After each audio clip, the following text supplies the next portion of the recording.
Philebus, by Plato, translated by Benjamin Jowett. Persons of the dialogue: Socrates, Protarchus, Philebus. Dramatic date: 399 BCE. Socrates is 69 years old.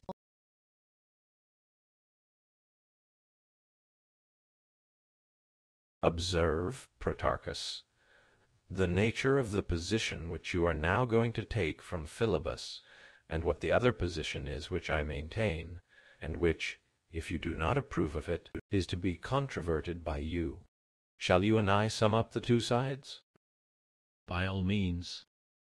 Philebus was saying that enjoyment and pleasure and delight, and the class of feelings akin to them, are a good to every living being, whereas I contend that not these, but wisdom and intelligence and memory, and their kindred, right opinion and true reasoning, are better and more desirable than pleasure for all who are able to partake of them, and that to all such who are or ever will be, they are the most advantageous of all things. Have I not given, Philebus, a fair statement of the two sides of the argument? Nothing could be fairer, Socrates. And do you, Protarchus, accept the position which is assigned to you? I cannot do otherwise, since our excellent Philebus has left the field. Surely the truth about these matters ought, by all means, to be ascertained.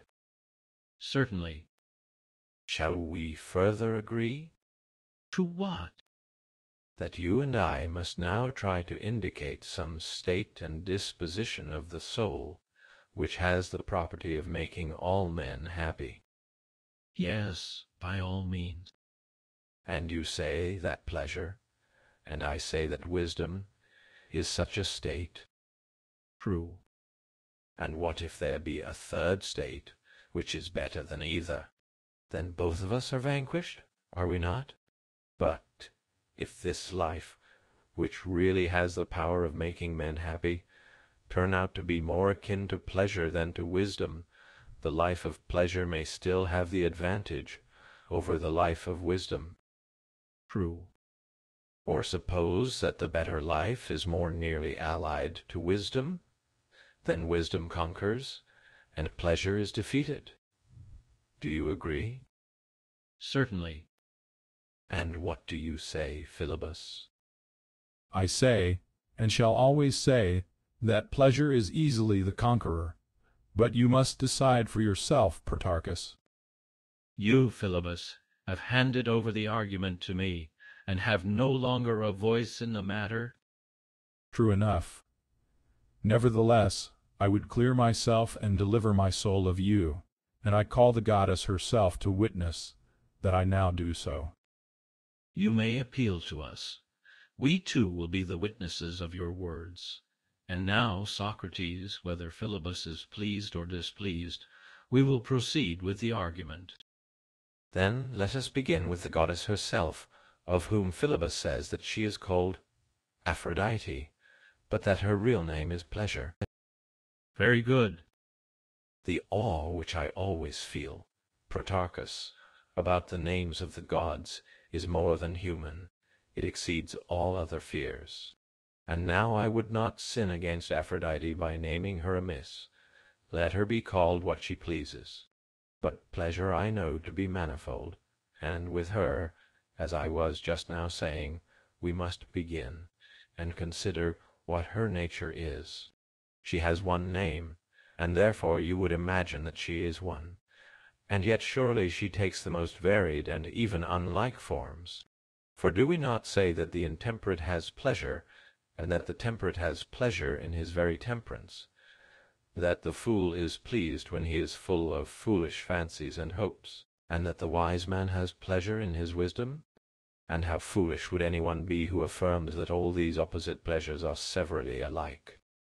Why, Socrates, they are opposed in so far as they spring from opposite sources, but they are not in themselves opposite. For must not pleasure be of all things most absolutely like pleasure, that is, like itself?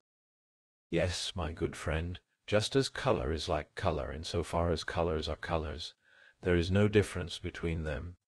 And yet we all know that black is not only unlike, but even absolutely opposed to white. Or again, as figure is like figure, for all figures are comprehended under one class, and yet particular figures may be absolutely opposed to one another, and there is an infinite diversity of them. And we might find similar examples in many other things. Therefore do not rely upon this argument, which would go to prove the unity of the most extreme opposites. And I suspect that we shall find a similar opposition among pleasures. Very likely, but how will this invalidate the argument? Why, I shall reply, that dissimilar as they are, you apply to them a new predicate, for you say that all pleasant things are good. Now, although no one can argue that pleasure is not pleasure, he may argue, as we are doing, that pleasures are oftener bad than good. But you call them all good, and at the same time are compelled, if you are pressed, to acknowledge that they are unlike. And so you must tell us, what is the identical quality existing alike in good and bad pleasures, which makes you designate all of them as good? What do you mean, Socrates?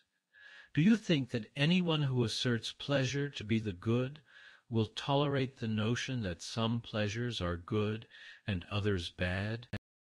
And yet you will acknowledge that they are different from one another, and sometimes opposed? Not in so far as they are pleasures.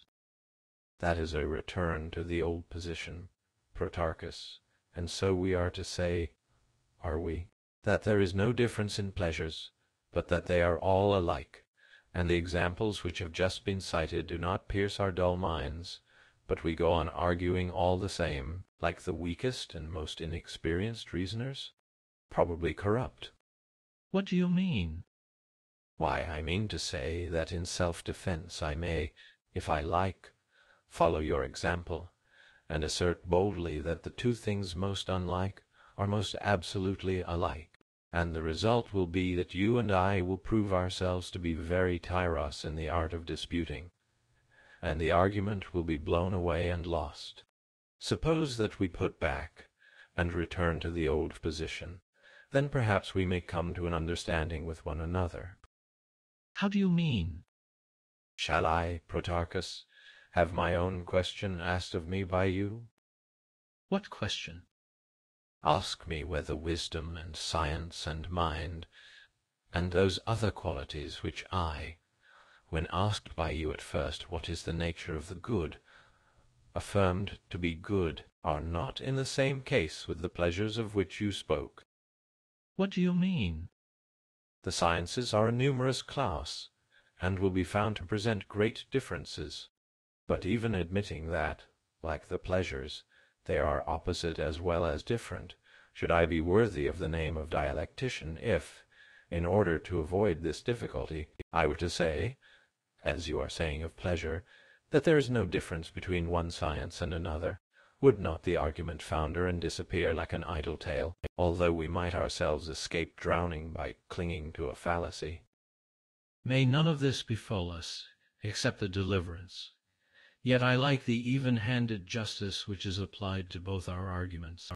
Let us assume, then, that there are many and diverse pleasures, and many and different sciences.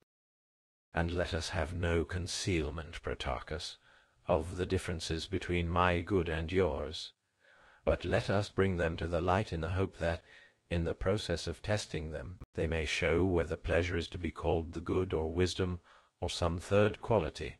For surely we are not now simply contending in order that my view or that yours may prevail, but I presume that we ought both of us to be fighting for the truth. Certainly we ought. Then let us have a more definite understanding, and establish the principle on which the argument rests. What principle?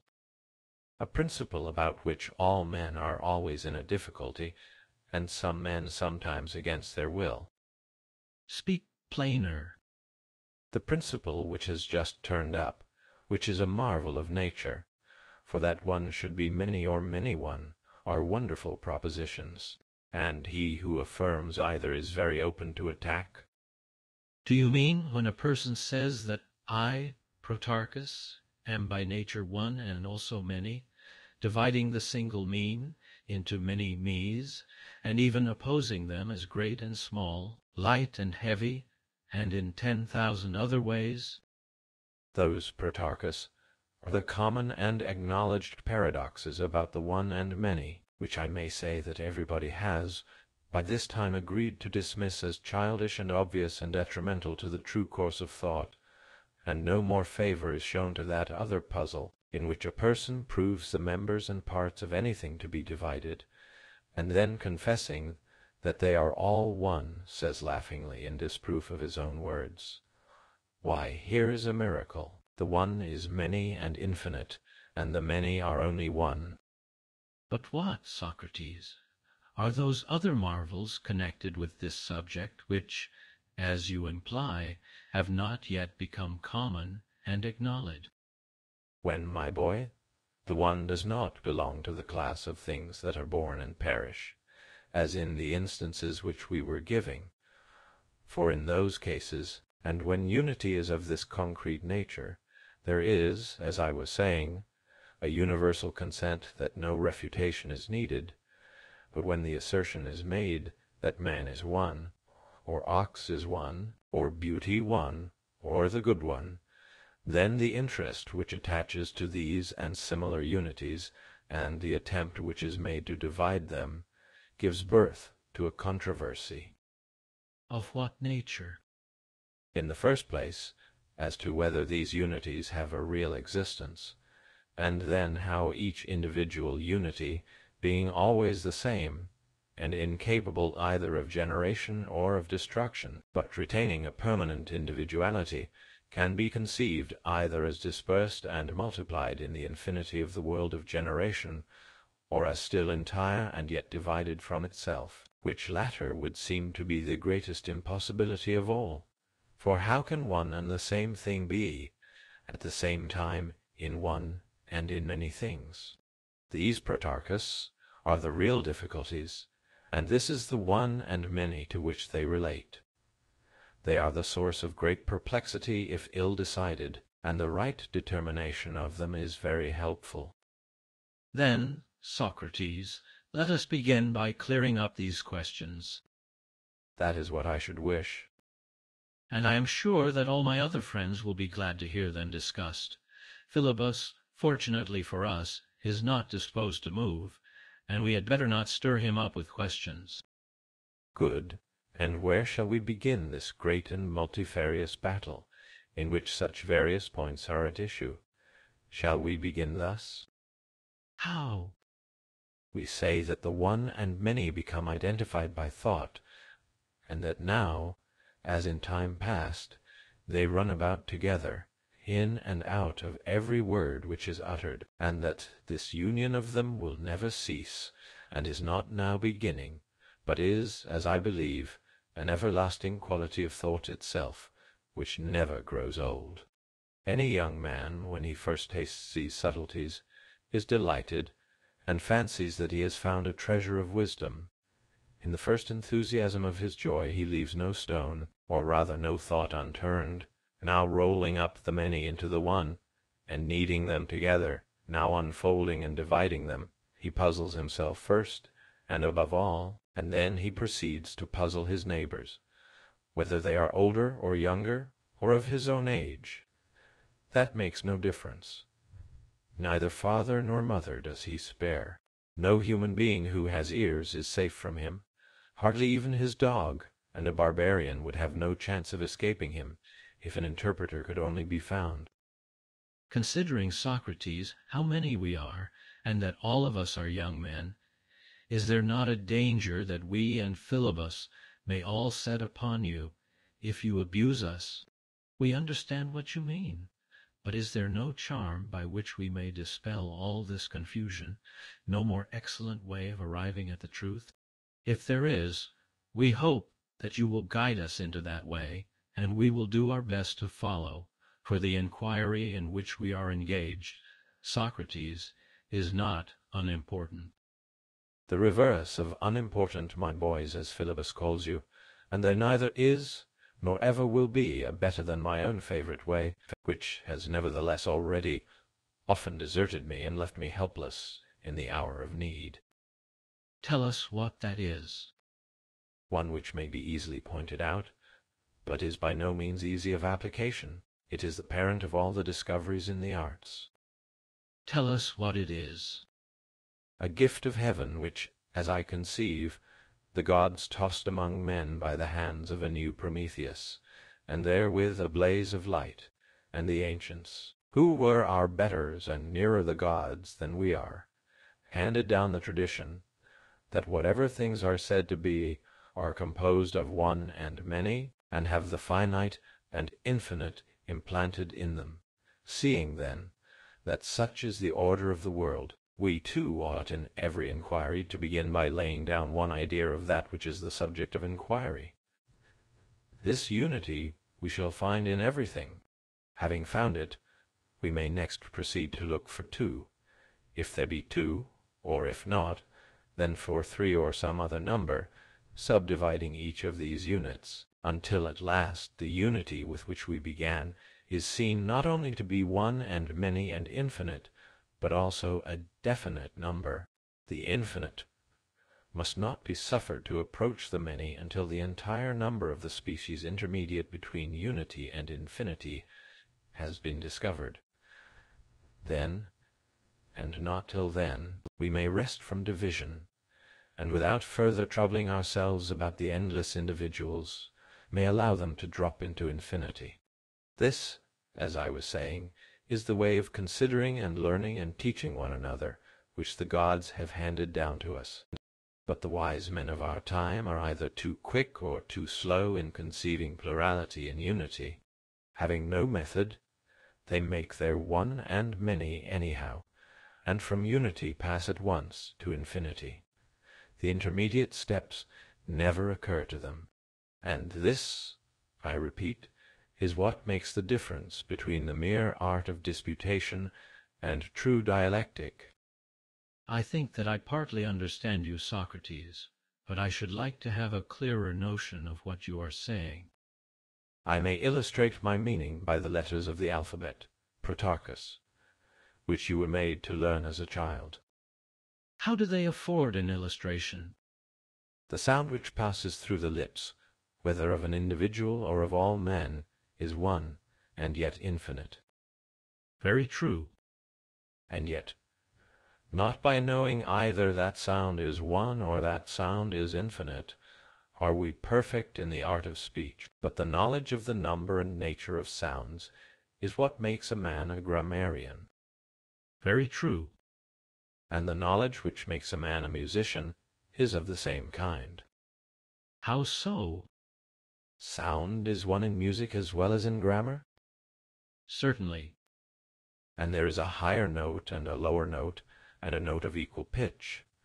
May we affirm so much? Yes. But you would not be a real musician if this was all that you knew. Though if you did not know this, you would know almost nothing of music. Nothing.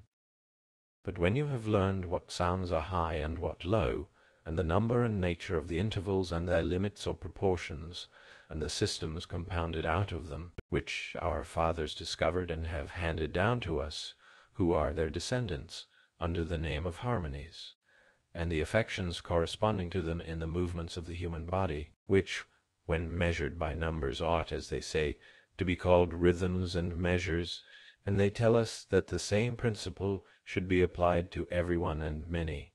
When I say, you have learned all this then, my dear friend, you are perfect, and you may be said to understand any other subject, when you have a similar grasp of it. But the infinity of kinds, and the infinity of individuals, which there is in each of them, when not classified, creates in every one of us a state of infinite ignorance, and he who never looks for number in anything will not himself be looked for in the number of famous men. I think that what Socrates is now saying is excellent, Philebus. I think so too, but how do his words bear upon us and upon the argument? Philebus is right in asking that question of us, Protarchus. Indeed he is, and you must answer him. I will. But you must let me make one little remark first about these matters. I was saying that he who begins with any individual unity should proceed from that, not to infinity, but to a definite number, and now I say conversely, that he who has to begin with infinity should not jump to unity, but he should look about for some number representing a certain quantity, and thus out of all end in one. And now let us return for an illustration of our principle to the case of letters. What do you mean? Some god or divine man, who in the Egyptian legend is said to have been Thoth, observing that the human voice was infinite, first distinguished in this infinity a certain number of vowels, and then other letters which had sound, but were not pure vowels. These two exist in a definite number. And lastly, he distinguished a third class of letters which we now call mutes, without voice and without sound, and divided these, and likewise the two other classes of vowels and semivowels, into the individual sounds, and told the number of them, and gave to each and all of them the name of letters, and observing that none of us could learn any one of them, and not learn them all, and, in consideration of this common bond which in a manner united them, he assigned to them all a single art, and this he called the art of grammar or letters. The illustration, Protarchus, has assisted me in understanding the original statement, but I still feel the defect of which I just now complained. Are you going to ask, Philebus, what this has to do with the argument? Yes, that is a question which Protarchus and I have been long asking. Assuredly you have already arrived at the answer to the question which, as you say, you have been so long asking. How so? Did we not begin by inquiring into the comparative eligibility of pleasure and wisdom? Certainly. And we maintain that they are each of them one? True. And the precise question to which the previous discussion desires an answer is, how they are one and also many, and are not at once infinite, and what number of species is to be assigned to either of them before they pass into infinity. That is a very serious question, Philebus, to which Socrates has ingeniously brought us round, and please to consider which of us shall answer him. There may be something ridiculous in my being unable to answer, and therefore imposing the task upon you, when I have undertaken the whole charge of the argument. But if neither of us were able to answer, the result, methinks, would be still more ridiculous. Let us consider, then, what we are to do. Socrates, if I understood him rightly, is asking whether there are not kinds of pleasure, and what is the number and nature of them, and the same of wisdom. Most true, O son of Callias, and the previous argument showed that, if we are not able to tell the kinds of everything that has unity, likeness, sameness, or their opposites, none of us will be of the smallest use in any inquiry. That seems to be very near the truth, Socrates. Happy would the wise man be if he knew all things, and the next best thing for him is that he should know himself. Why do I say so at this moment? I will tell you. You, Socrates, have granted us this opportunity of conversing with you, and are ready to assist us in determining what is the best of human goods. For when Philebus said that pleasure and delight and enjoyment and the like were the chief good, you answered, "No, not those, but another class of goods." And we are constantly reminding ourselves of what you said, and very properly, in order that we may not forget to examine and compare the two. And these goods, which in your opinion are to be designated as superior to pleasure, and are the true objects of pursuit, are mind and knowledge and understanding and art and the like. There was a dispute about which were the best, and we playfully threatened that you should not be allowed to go home until the question was settled, and you agreed and placed yourself at our disposal. And now, as children say, what has been fairly given cannot be taken back. Cease then to fight against us in this way. In what way? Do not perplex us.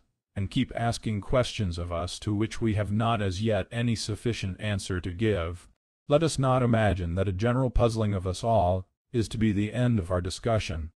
But if we are unable to answer, do answer, as you have promised. Consider, then, whether you will divide pleasure and knowledge according to their kinds, or you may let the matter drop, if you are able and willing to find some other mode of clearing up our controversy.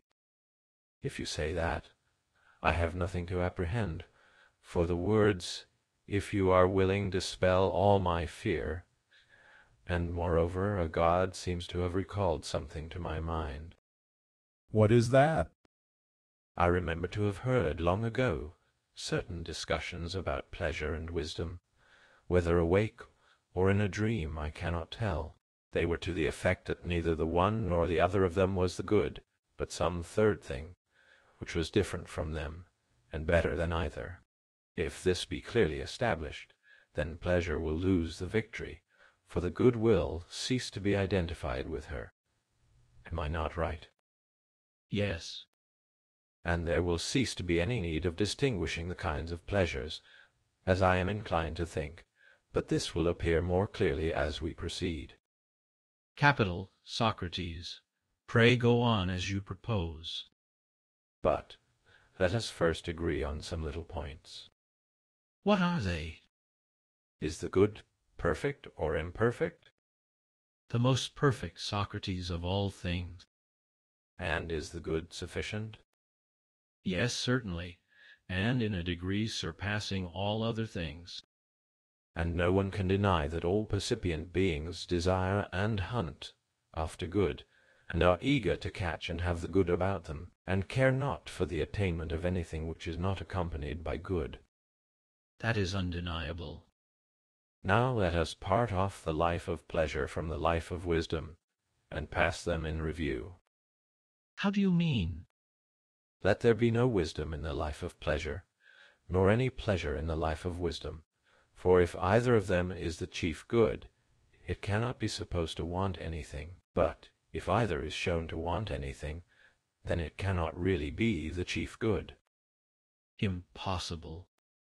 And will you help us to test these two lives? Certainly. Then answer. Ask. Would you choose, Protarchus, to live all your life long in the enjoyment of the greatest pleasures? Certainly I should. Would you consider that there was still anything wanting to you if you had perfect pleasure? Certainly not. Reflect. Would you not want wisdom and intelligence and forethought and similar qualities? Would you not, at any rate, want sight? Why should I? Having pleasure, I should have all things. Living thus, you would always throughout your life enjoy the greatest pleasures? I should. But if you had neither mind, nor memory, nor knowledge, nor true opinion, you would in the first place be utterly ignorant of whether you were pleased or not, because you would be entirely devoid of intelligence. Certainly. And similarly, if you had no memory, you would not recollect that you had ever been pleased, nor would the slightest recollection of the pleasure which you feel at any moment remain with you. And if you had no true opinion, you would not think that you were pleased when you were. And if you had no power of calculation, you would not be able to calculate on future pleasure, and your life would be the life, not of a man, but of an oyster or pulmomarinus. Could this be otherwise? No. But is such a life eligible? I cannot answer you, Socrates. The argument has taken away from me the power of speech. We must keep up our spirits. Let us now take the life of mind and examine it in turn. And what is this life of mind? I want to know whether any one of us would consent to live, having wisdom and mind and knowledge and memory of all things, but having no sense of pleasure or pain, and wholly unaffected by these and the like feelings. Neither life, Socrates, appears eligible to me, nor is likely, as I should imagine, to be chosen by anyone else. What would you say, Protarchus, to both of these in one, or to one that was made out of the union of the two. Out of the union, that is, of pleasure with mind and wisdom? Yes, that is the life which I mean. There can be no difference of opinion. Not some, but all would surely choose this third, rather than either of the other two, and in addition to them. But do you see the consequence? To be sure I do. The consequence is that 2 out of the 3 lives which have been proposed are neither sufficient nor eligible for man or for animal. Then now there can be no doubt that neither of them has the good, for the one which had would certainly have been sufficient and perfect and eligible for every living creature or thing that was able to live such a life. And if any of us had chosen any other, he would have chosen contrary to the nature of the truly eligible, and not of his own free will, but either through ignorance or from some unhappy necessity. Certainly that seems to be true. And now have I not sufficiently shown that Philebus's goddess is not to be regarded as identical with the good? Neither is your mind the good, Socrates, for that will be open to the same objections. Perhaps, Philebus, you may be right in saying so of my mind, but of the true, which is also the divine mind, far otherwise. However, I will not at present claim the first place for mind as against the mixed life, but we must come to some understanding about the second place.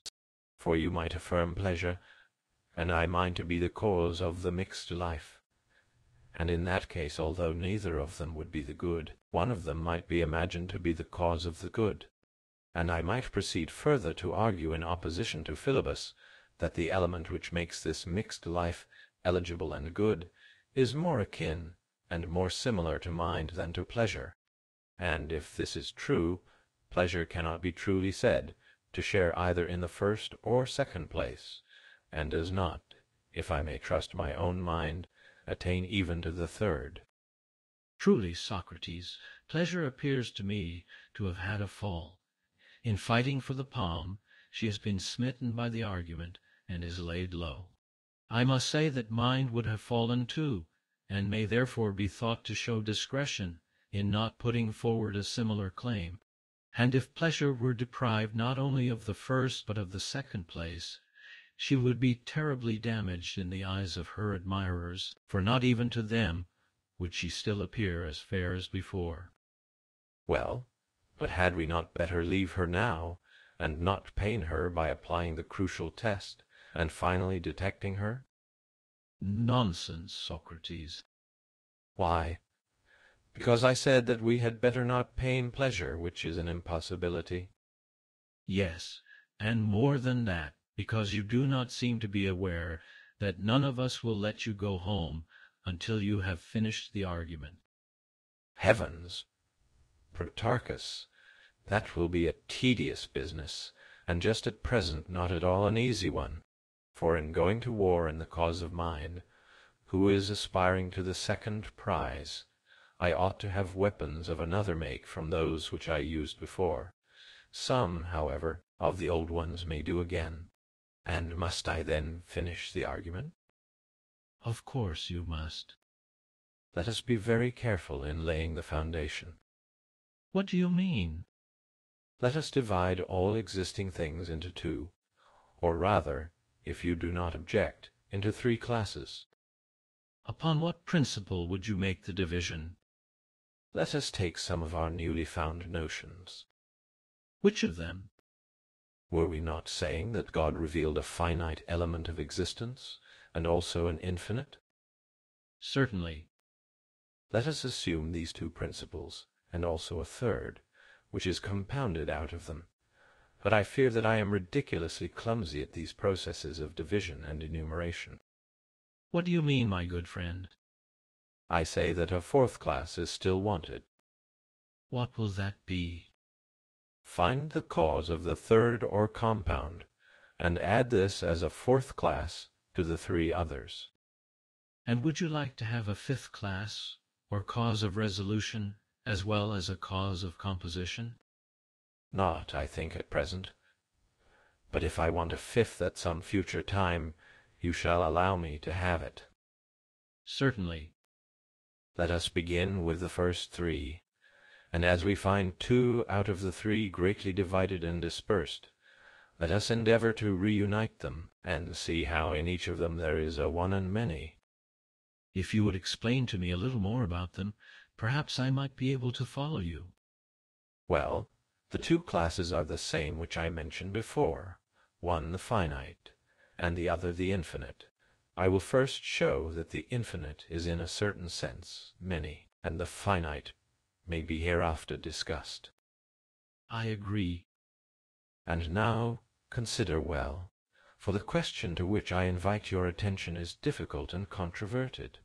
When you speak of hotter and colder, can you conceive any limit in those qualities?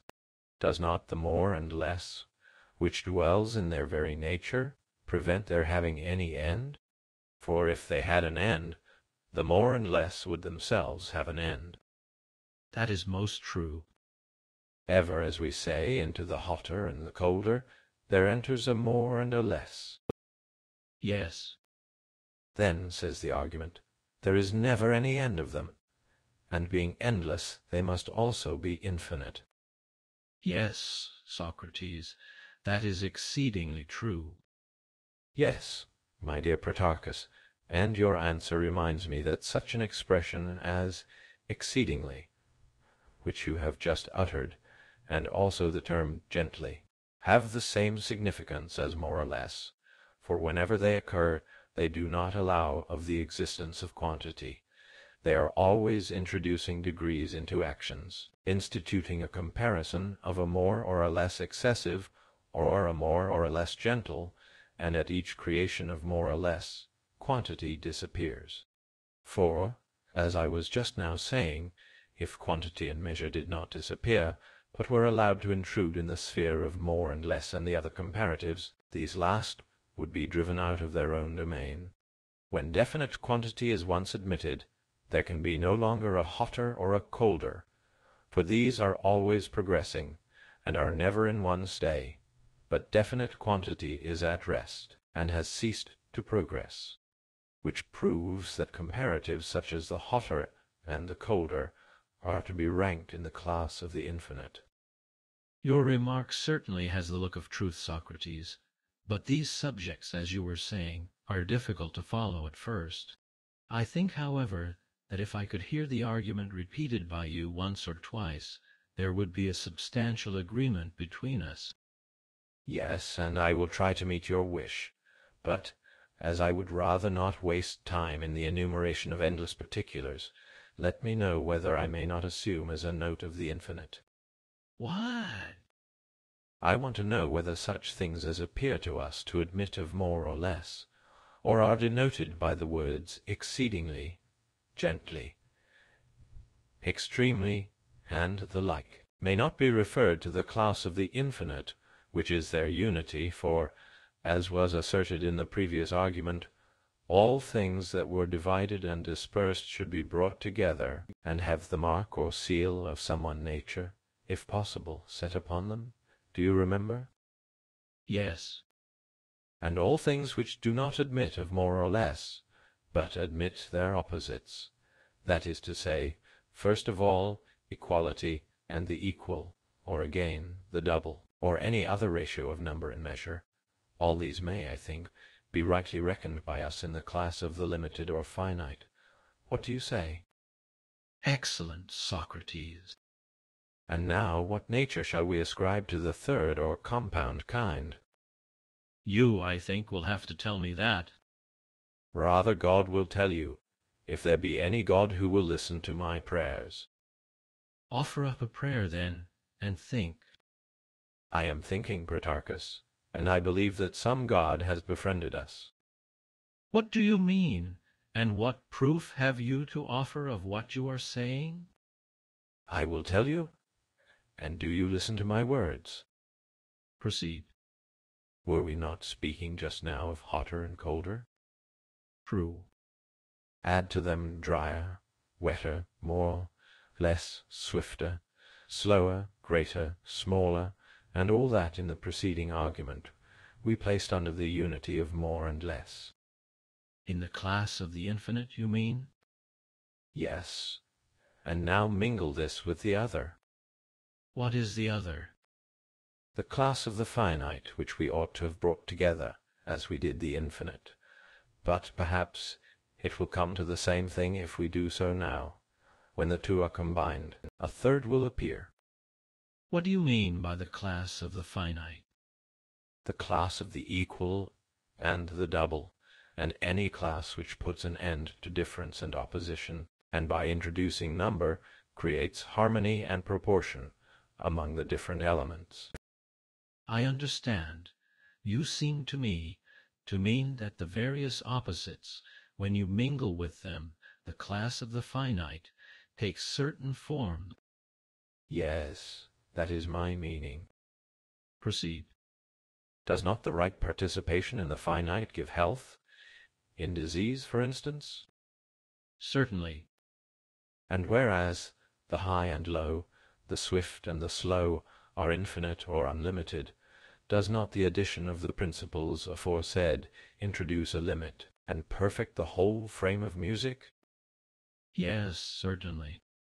Or again, when cold and heat prevail, does not the introduction of them take away excess and indefiniteness, and infuse moderation and harmony? Certainly.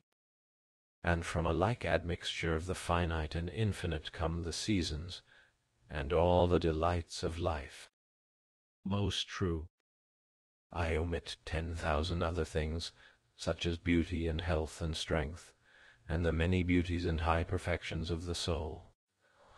O my beautiful Philebus, the goddess, methinks, seeing the universal wantonness and wickedness of all things, and that there was in them no limit to pleasures and self-indulgence, devised the limit of law and order, whereby, as you say, Philebus she torments, or, as I maintain, delivers the soul. What think you, Protarchus? Her ways are much to my mind, Socrates. You will observe that I have spoken of 3 classes. Yes, I think that I understand you. You mean to say that the infinite is one class, and that the finite is a second class of existences. But what you would make the third, I am not so certain. That is because the amazing variety of the third class is too much for you, my dear friend. But there was not this difficulty with the infinite, which also comprehended many classes, for all of them were sealed with the note of more and less, and therefore appeared one. True. And the finite or limit had not many divisions, and we readily acknowledged it to be by nature one. Yes. Yes, indeed. And when I speak of the third class, understand me to mean any offspring of these, being a birth into true being, effected by the measure which the limit introduces. I understand. Still, there was, as we said, a 4th class to be investigated, and you must assist in the investigation, for does not everything which comes into being, of necessity come into being through a cause? Yes, certainly. For how can there be anything which has no cause? And is not the agent the same as the cause in all except name? The agent and the cause may be rightly called one? Very true. And the same may be said of the patient or effect. We shall find that they too differ, as I was saying, only in name, shall we not? We shall. The agent or cause always naturally leads, and the patient or effect naturally follows it. Certainly. Then the cause and what is subordinate to it in generation are not the same, but different. True. Did not the things which were generated, and the things out of which they were generated, furnish all the 3 classes? Yes. And the creator or cause of them has been satisfactorily proven to be distinct from them, and may therefore be called a 4th principle? So let us call it. Quite right. But now, having distinguished the 4, I think that we had better refresh our memories by recapitulating each of them in order. By all means. Then the first I will call the infinite or unlimited, and the second the finite or limited. Then follows the third, an essence compound and generated, and I do not think that I shall be far wrong in speaking of the cause of mixture and generation as the fourth. Certainly not. And now, what is the next question? And how came we hither? Were we not inquiring whether the second place belonged to pleasure or wisdom? We were. And now, having determined these points, shall we not be better able to decide about the first and second place, which was the original subject of dispute? I dare say. We said, if you remember, that the mixed life of pleasure and wisdom was the conqueror, did we not? True. And we see what is the place and nature of this life, and to what class it is to be assigned. Beyond a doubt. This is evidently comprehended in the third or mixed class, which is not composed of any two particular ingredients, but of all the elements of infinity, bound down by the finite, and may therefore be truly said to comprehend the conqueror life. Most true. And what shall we say, Philebus, of your life, which is all sweetness, and in which of the aforesaid classes is that to be placed? Perhaps you will allow me to ask you a question before you answer. Let me hear. Have pleasure and pain a limit, or do they belong to the class which admits of more and less? They belong to the class which admits of more, Socrates, for pleasure would not be perfectly good if she were not infinite in quantity and degree. Nor would pain, Philebus, be perfectly evil, and therefore the infinite cannot be that element which imparts to pleasure some degree of good. But now, admitting, if you like, that pleasure is of the nature of the infinite, in which of the aforesaid classes, O Protarchus and Philebus, can we without irreverence place wisdom and knowledge and mind? And let us be careful, for I think that the danger will be very serious if we err on this point. You magnify, Socrates, the importance of your favorite god. And you, my friend, are also magnifying your favorite goddess. But still, I must beg you to answer the question. Socrates is quite right, Philebus, and we must submit to him. And did not you, Protarchus, propose to answer in my place? Certainly I did, but I am now in a great strait, and I must entreat you, Socrates, to be our spokesman, and then we shall not say anything wrong or disrespectful of your favorite. I must obey you, Protarchus, nor is the task which you impose a difficult one. But did I really, as Philebus implies, disconcert you with my playful solemnity when I asked the question to what class mind and knowledge belong? You did indeed, Socrates. Yet the answer is easy, since all philosophers assert with one voice that mind is the king of heaven and earth. In reality they are magnifying themselves, and perhaps they are right. But still I should like to consider the class of mind, if you do not object, a little more fully. Take your own course, Socrates, and never mind length. We shall not tire of you. Very good. Let us begin then, Protarchus, by asking a question. What question? Whether all this which they call the universe is left to the guidance of unreason and chance medley, or, on the contrary, as our fathers have declared, ordered and governed by a marvelous intelligence and wisdom. Wide asunder are the two assertions, illustrious Socrates, for that which you were just now saying to me appears to be blasphemy. But the other assertion, that mind orders all things, is worthy of the aspect of the world, and of the sun, and of the moon, and of the stars, and of the whole circle of the heavens, and never will I say or think otherwise. Shall we then agree with them of old time in maintaining this doctrine, not merely reasserting the notions of others, without risk to ourselves, but shall we share in the danger, and take our part of the reproach which will await us, when an ingenious individual declares that all is disorder? That would certainly be my wish. Then now please to consider the next stage of the argument. Let me hear. We see that the elements which enter into the nature of the bodies of all animals, fire, water, air, and, as the storm-tossed sailor cries, land, reappear in the constitution of the world. The proverb may be applied to us, for truly the storm gathers over us, and we are at our wits' end. There is something to be remarked about each of these elements. What is it? Only a small fraction of any one of them exists in us, and that of a mean sort, and not in any way pure, or having any power worthy of its nature. One instance will prove this of all of them. There is fire within us, and in the universe. True. And is not our fire small and weak and mean? But the fire in the universe is wonderful in quantity and beauty, and in every power that fire has. Most true.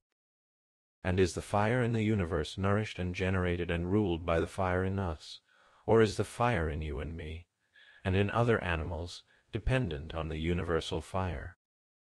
That is a question which does not deserve an answer. Right. And you would say the same, if I am not mistaken, of the earth which is in animals and the earth which is in the universe, and you would give a similar reply about all the other elements? Why, how could any man who gave any other be deemed in his senses? I do not think that he could. But now go on to the next step. When we saw those elements of which we have been speaking gathered up in one, did we not call them a body? We did. And the same may be said of the cosmos, which for the same reason may be considered to be a body, because made up of the same elements. Very true. But is our body nourished wholly by this body, or is this body nourished by our body, thence deriving and having the qualities of which we were just now speaking? That again, Socrates, is a question which does not deserve to be asked. Well, tell me, is this question worth asking? What question? May our body be said to have a soul? Clearly. And whence comes that soul, my dear Protarchus, unless the body of the universe, which contains elements like those in our bodies, but in every way fairer, had also a soul? Can there be another source? Clearly, Socrates, that is the only source. Why, yes, Protarchus. For surely we cannot imagine that of the four classes, the finite, the infinite, the composition of the two, and the cause, the fourth, which enters into all things, giving to our bodies souls, and the art of self-management, and of healing disease, and operating in other ways to heal and organize, having too all the attributes of wisdom. We cannot, I say, imagine that whereas the self-same elements exist, both in the entire heaven and in great provinces of the heaven, only fairer and purer, this last should not also in that higher sphere have designed the noblest and fairest things? Such a supposition is quite unreasonable. Then if this be denied, should we not be wise in adopting the other view, and maintaining that there is in the universe a mighty infinite and an adequate limit, of which we have often spoken, as well as a presiding cause of no mean power, which orders and arranges years and seasons and months, and may be justly called wisdom and mind? Most justly. And wisdom and mind cannot exist without soul? Certainly not. And in the divine nature of Zeus, would you not say that there is the soul and mind of a king, because there is in him the power of the cause? And other gods have other attributes, by which they are pleased to be called. Very true. Do not then suppose that these words are rashly spoken by us, O Protarchus, for they are in harmony with the testimony of those who said of old time that mind rules the universe. True. And they furnish an answer to my inquiry, for they imply that mind is the parent of that class of the four which we called the cause of all, and I think that you now have my answer. I have indeed, and yet I did not observe that you had answered. A jest is sometimes refreshing, Protarchus, when it interrupts earnest. Very true. I think, friend, that we have now pretty clearly set forth the class to which mind belongs, and what is the power of mind. True. And the class to which pleasure belongs has also been long ago discovered. Yes. And let us remember, too, of both of them, 1. That mind was akin to the cause, and of this family, and 2. That pleasure is infinite, and belongs to the class which neither has, nor ever will have in itself, a beginning, middle, or end of its own. I shall be sure to remember. We must next examine what is their place, and under what conditions they are generated. And we will begin with pleasure, since her class was first examined, and yet pleasure cannot be rightly tested apart from pain. If this is the road, let us take it. I wonder whether you would agree with me about the origin of pleasure and pain. What do you mean? I mean to say that their natural seat is in the mixed class. And would you tell me again, sweet Socrates, which of the aforesaid classes is the mixed one? I will, my fine fellow, to the best of my ability. Very good.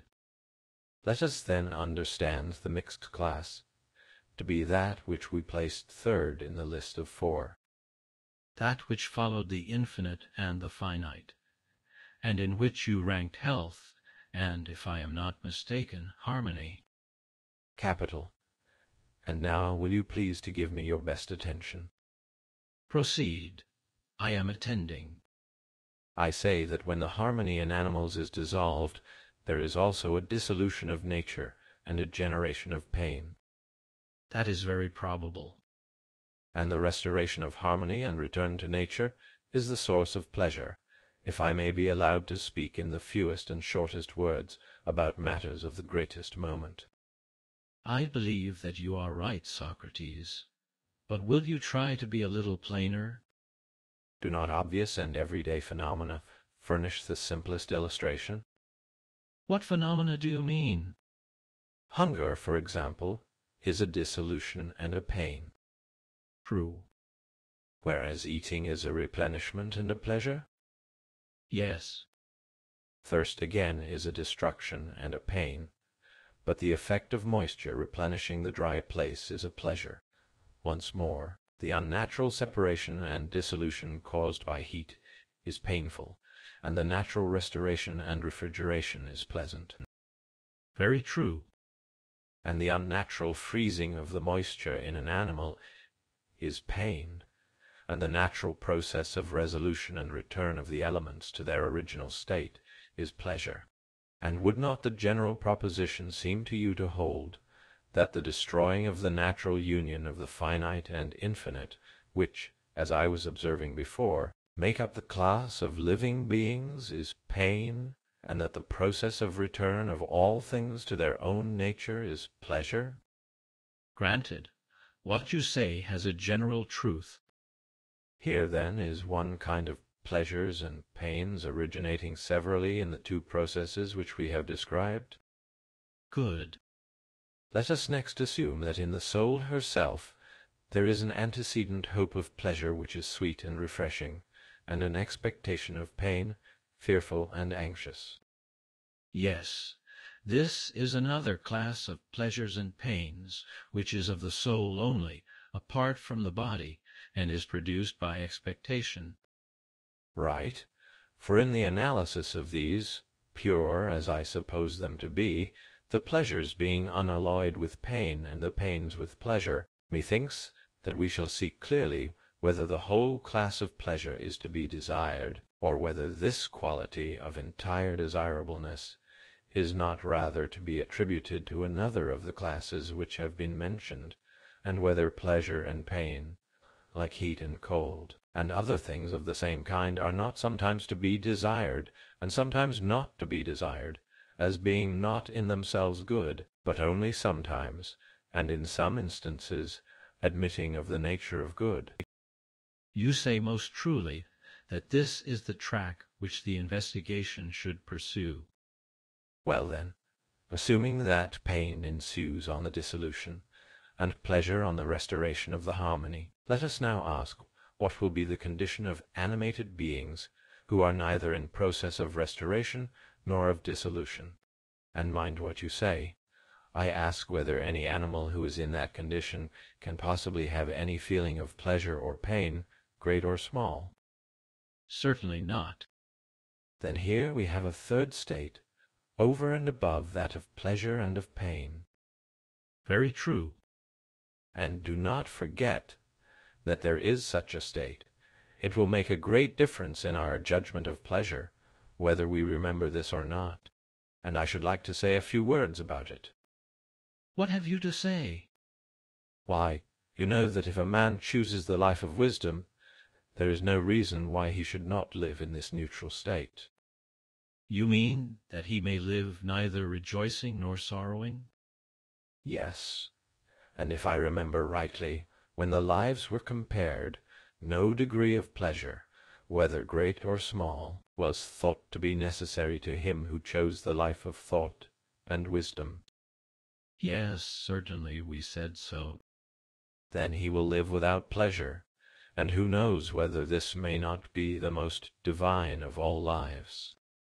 If so, the gods, at any rate, cannot be supposed to have either joy or sorrow. Certainly not. There would be a great impropriety in the assumption of either alternative.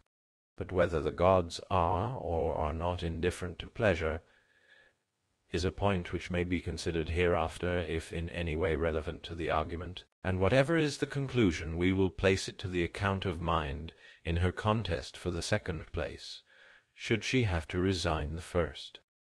Just so. The other class of pleasures, which, as we were saying, is purely mental, is entirely derived from memory. What do you mean? I must first of all analyze memory, or rather perception, which is prior to memory, if the subject of our discussion is ever to be properly cleared up. How will you proceed? Let us imagine affections of the body which are extinguished before they reach the soul, and leave her unaffected, and again other affections which vibrate through both soul and body, and impart a shock to both and to each of them. Granted. And the soul may be truly said to be oblivious of the first, but not of the second? Quite true. When I say oblivious, do not suppose that I mean forgetfulness in a literal sense, for forgetfulness is the exit of memory, which in this case has not yet entered, and to speak of the loss of that which is not yet in existence, and never has been, is a contradiction, do you see? Yes. Then just be so good as to change the terms. How shall I change them? Instead of the oblivion of the soul, when you are describing the state in which she is unaffected by the shocks of the body, say unconsciousness. I see. And the union or communion of soul and body in one feeling and motion would be properly called consciousness? Most true. Then now we know the meaning of the word? Yes.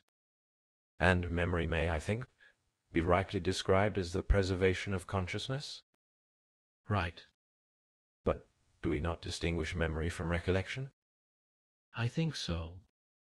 And do we not mean by recollection the power which the soul has of recovering, when by herself, some feeling which she experienced when in company with the body? Certainly. And when she recovers of herself, the lost recollection of some consciousness or knowledge, the recovery is termed recollection and reminiscence. Very true.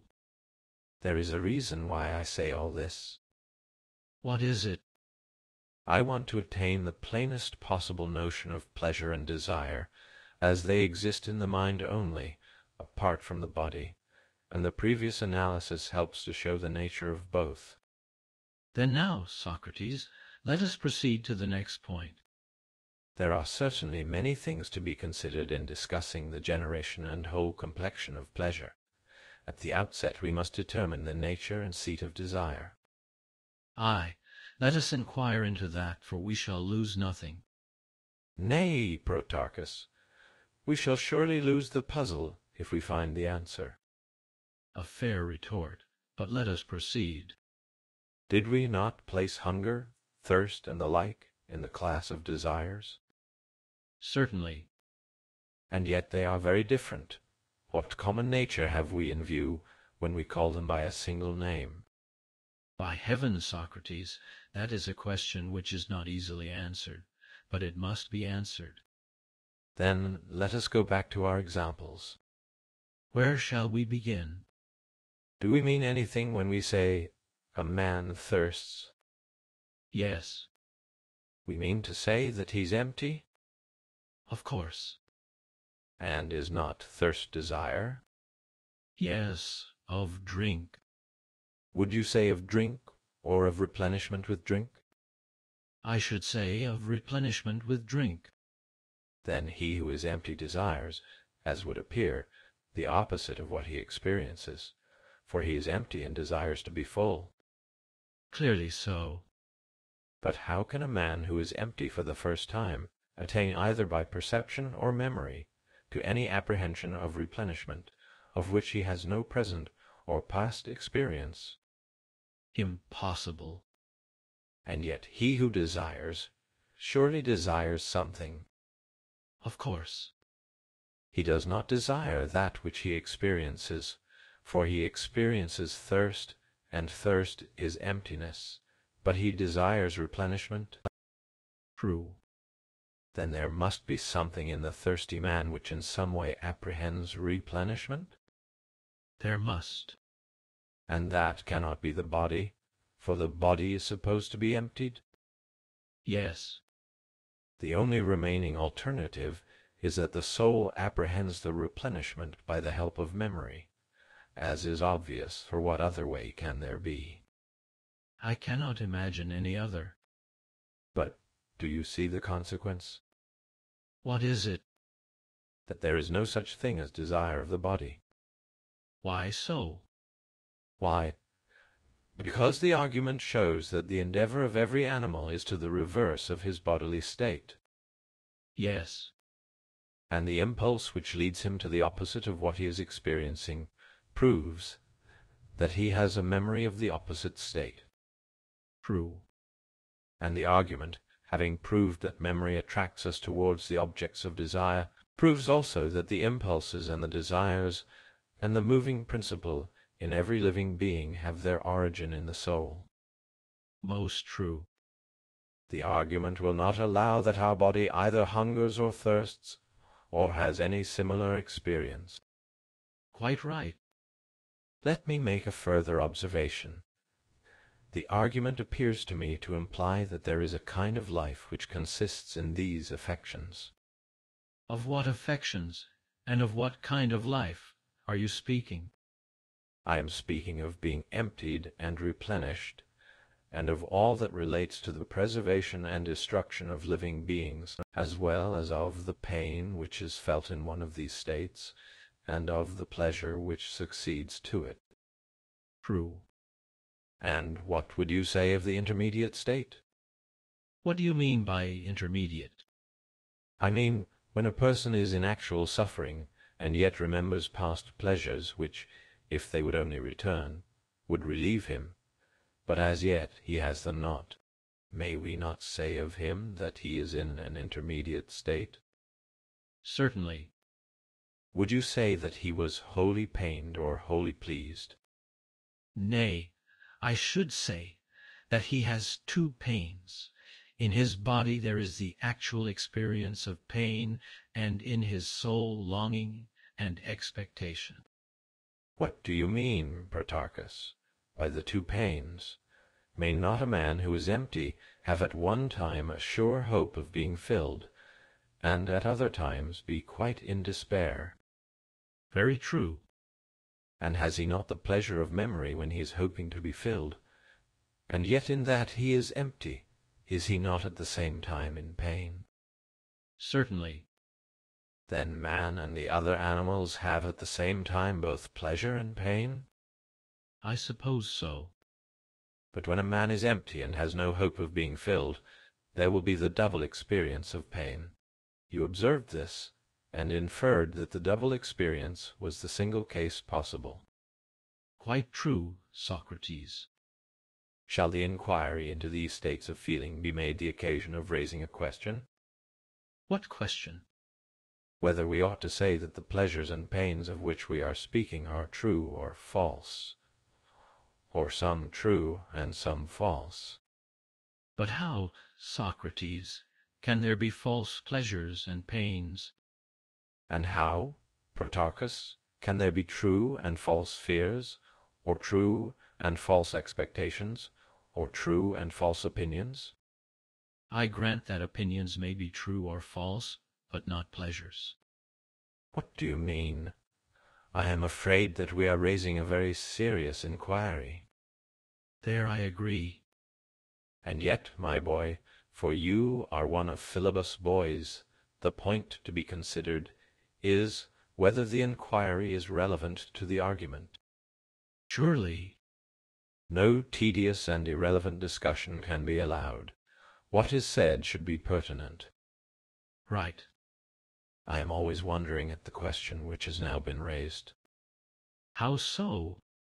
Do you deny that some pleasures are false and others true? To be sure I do.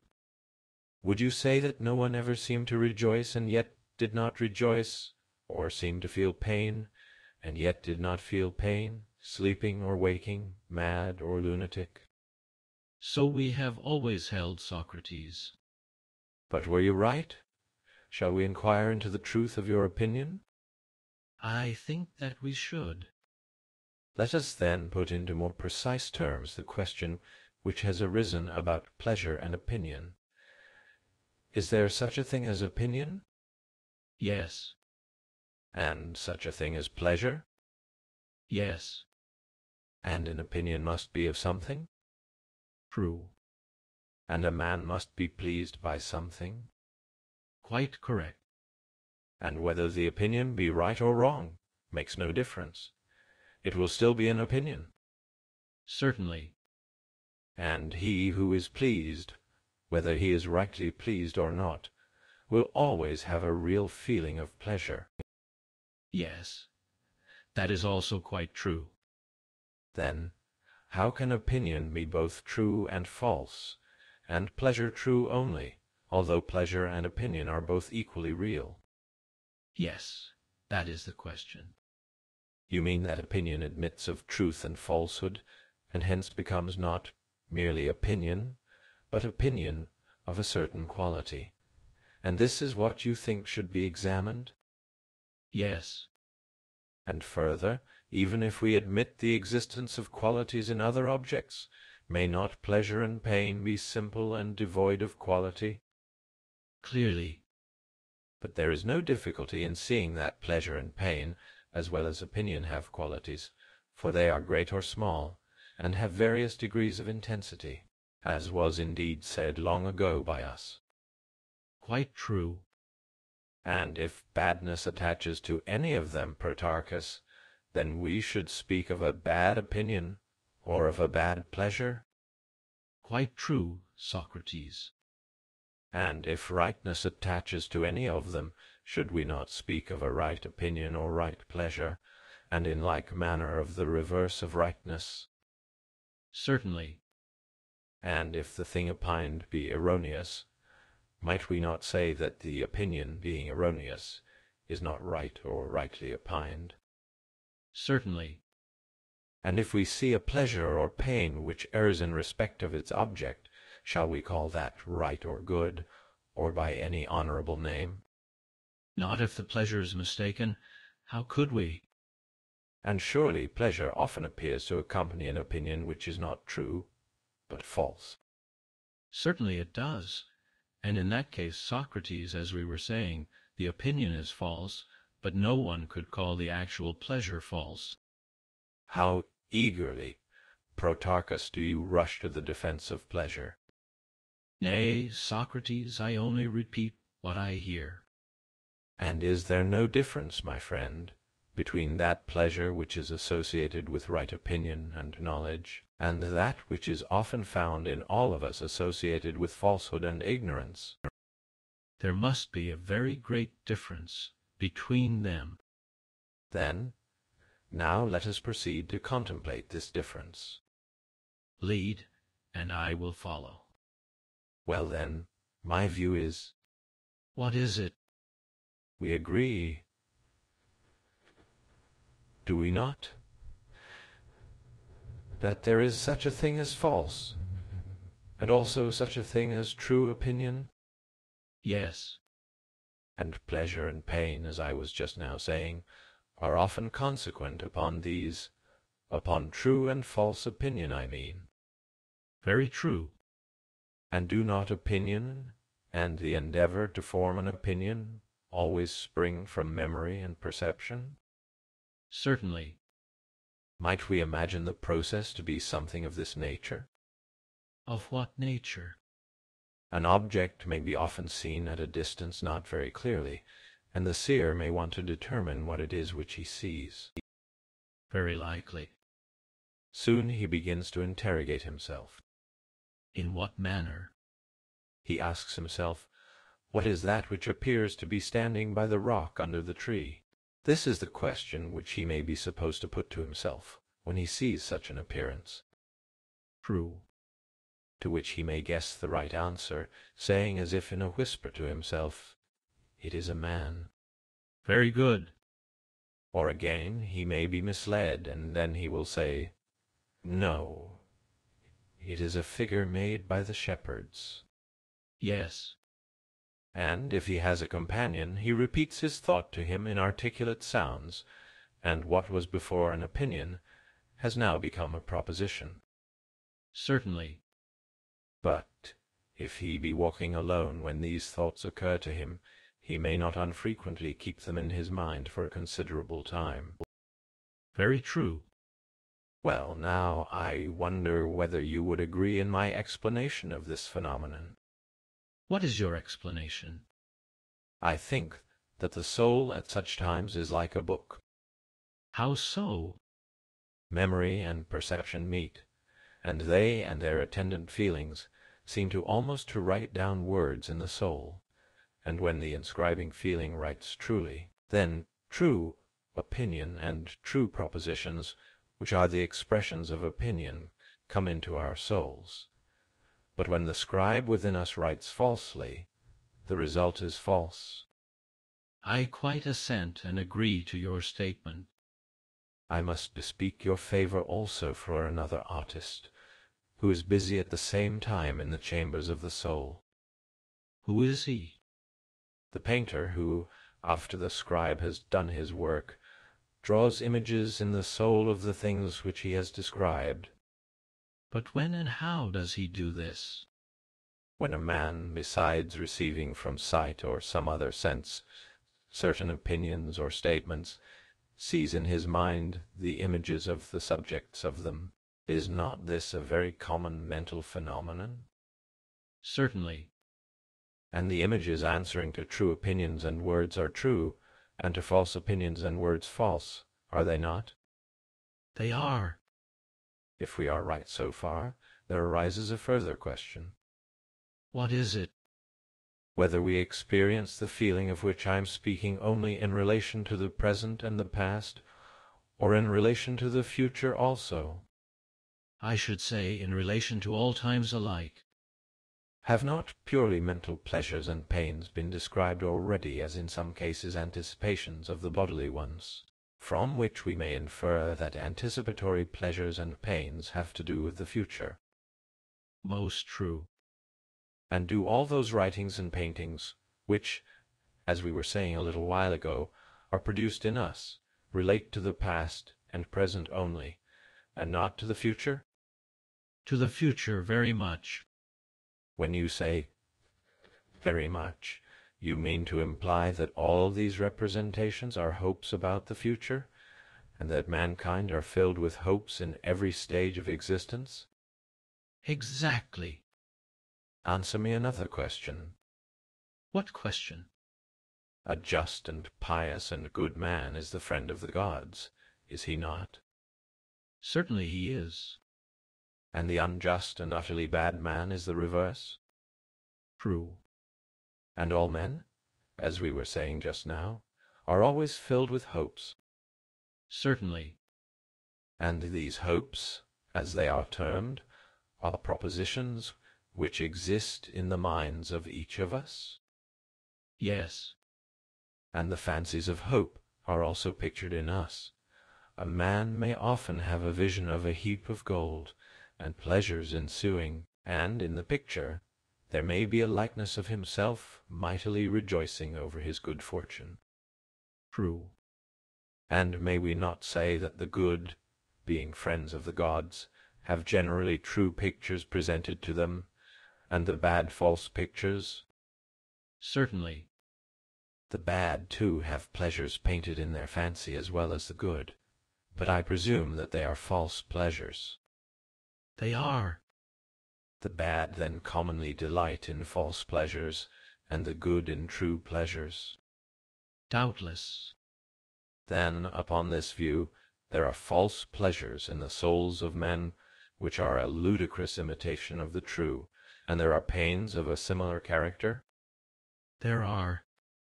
And did we not allow that a man who had an opinion at all had a real opinion, but often about things which had no existence either in the past, present, or future? Quite true. And this was the source of false opinion and opining. Am I not right? Yes. And must we not attribute to pleasure and pain a similar real but illusory character? How do you mean?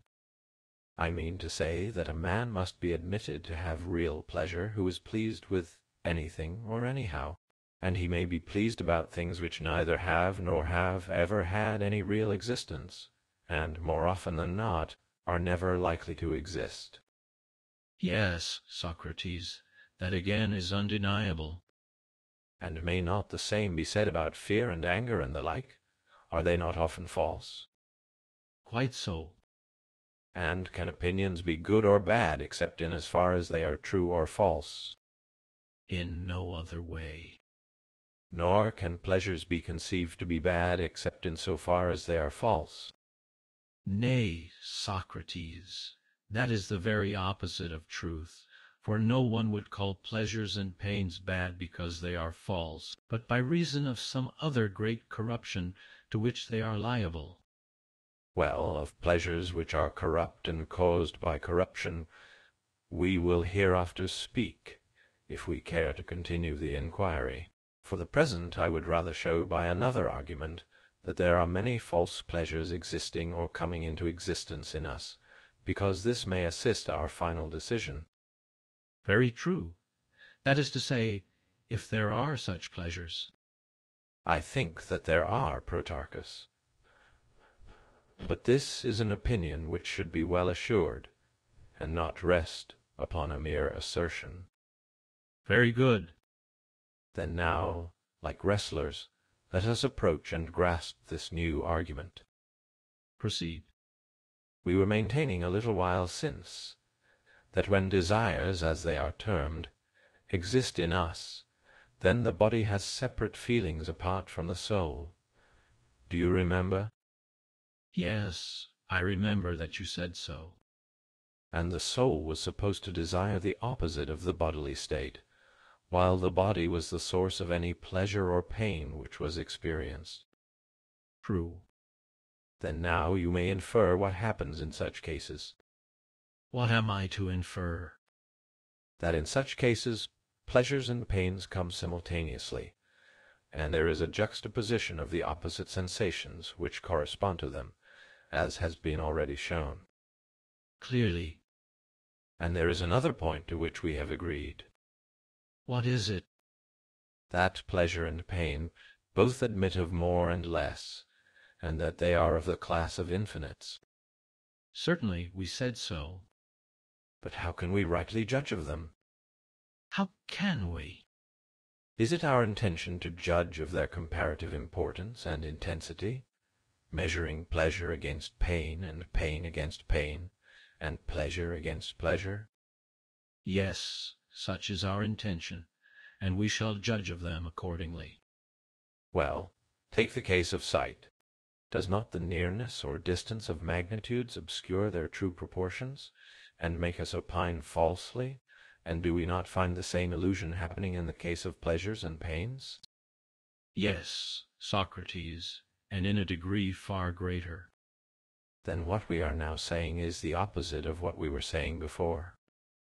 What was that? Then the opinions were true and false, and infected the pleasures and pains with their own falsity. Very true. But now it is the pleasures which are said to be true and false, because they are seen at various distances, and subjected to comparison. The pleasures appear to be greater and more vehement when placed side by side with the pains, and the pains when placed side by side with the pleasures. Certainly, and for the reason which you mention. And suppose you part off from pleasures and pains the element which makes them appear to be greater or less than they really are. You will acknowledge that this element is illusory, and you will never say that the corresponding excess or defect of pleasure or pain is real or true. Certainly not. Next, let us see whether in another direction we may not find pleasures and pains existing and appearing in living beings, which are still more false than these. What are they, and how shall we find them? If I am not mistaken, I have often repeated that pains and aches and suffering and uneasiness of all sorts arise out of a corruption of nature caused by concretions and dissolutions, and repletions and evacuations, and also by growth and decay. Yes, that has been often said. And we have also agreed that the restoration of the natural state is pleasure. Right. But now let us suppose an interval of time at which the body experiences none of these changes. When can that be, Socrates? Your question, Protarchus, does not help the argument. Why not, Socrates? Because it does not prevent me from repeating mine. And what was that? Why, Protarchus, admitting that there is no such interval, I may ask what would be the necessary consequence if there were. You mean, what would happen if the body were not changed, either for good or bad? Yes. Why then, Socrates, I should suppose that there would be neither pleasure nor pain. Very good, but still, if I am not mistaken, you do assert that we must always be experiencing one of them. That is what the wise tell us, for, say they, all things are ever flowing up and down. Yes, and their words are of no mean authority. Of course, for they are no mean authorities themselves, and I should like to avoid the brunt of their argument. Shall I tell you how I mean to escape from them? And you shall be the partner of my flight.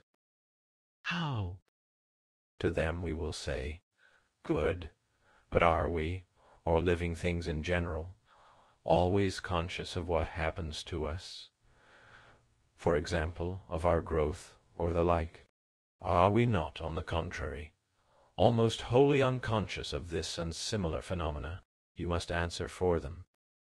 The latter alternative is the true one. Then we were not right in saying just now that motions going up and down cause pleasures and pains? True.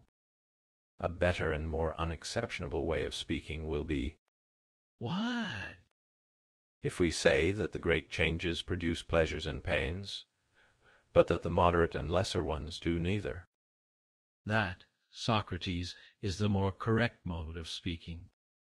But if this be true, the life to which I was just now referring again appears. What life? The life which we affirmed to be devoid either of pain or of joy. Very true. We may assume then that there are three lives, one pleasant, one painful, and the third, which is neither. What say you?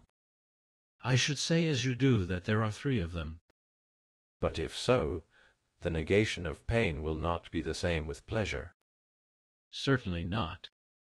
Then, when you hear a person saying that always to live without pain is the pleasantest of all things, what would you understand him to mean by that statement? I think that by pleasure he must mean the negative of pain. Let us take any three things, or suppose that we embellish a little and call the first gold, the second silver, and there shall be a third, which is neither. Very good. Now, can that which is neither be either gold or silver? Impossible. No more can that neutral or middle life be rightly or reasonably spoken or thought of as pleasant or painful. Certainly not. And yet, my friend, there are, as we know, persons who say and think so. Certainly. And do they think that they have pleasure when they are free from pain? They say so. And they must think, or they would not say that they have pleasure. I suppose not. And yet if pleasure and the negation of pain are of distinct natures, they are wrong. But they are undoubtedly of distinct natures.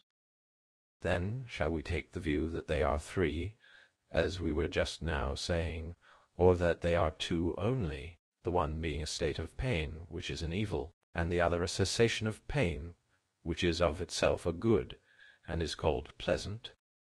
But why, Socrates, do we ask the question at all? I do not see the reason. You, Protarchus, have clearly never heard of certain enemies of our friend Philebus. And who may they be? Certain persons who are reputed to be masters in natural philosophy, who deny the very existence of pleasure. Indeed. They say that what the school of Philebus calls pleasures are all of them only avoidances of pain.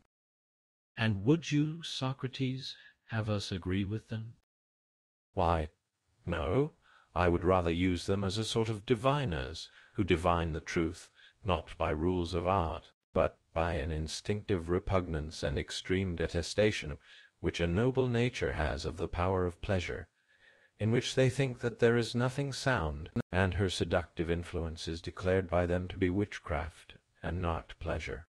This is the use which you may make of them, and, when you have considered the various grounds of their dislike, you shall hear from me what I deem to be true pleasures. Having thus examined the nature of pleasure from both points of view, we will bring her up for judgment. Well said. Then let us enter into an alliance with these philosophers, and follow in the track of their dislike. I imagine that they would say something of this sort. They would begin at the beginning, and ask whether, if we wanted to know the nature of any quality, such as hardness, we should be more likely to discover it by looking at the hardest things, rather than at the least hard. You, Protarchus, shall answer these severe gentlemen as you answer me. By all means, and I reply to them that you should look at the greatest instances. Then, if we want to see the true nature of pleasures as a class, we should not look at the most diluted pleasures, but at the most extreme and most vehement. In that everyone will agree. And the obvious instances of the greatest pleasures, as we have often said, are the pleasures of the body? Certainly. And are they felt by us to be or become greater, when we are sick or when we are in health? And here we must be careful in our answer, or we shall come to grief. How will that be? Why, because we might be tempted to answer, when we are in health. Yes, that is the natural answer.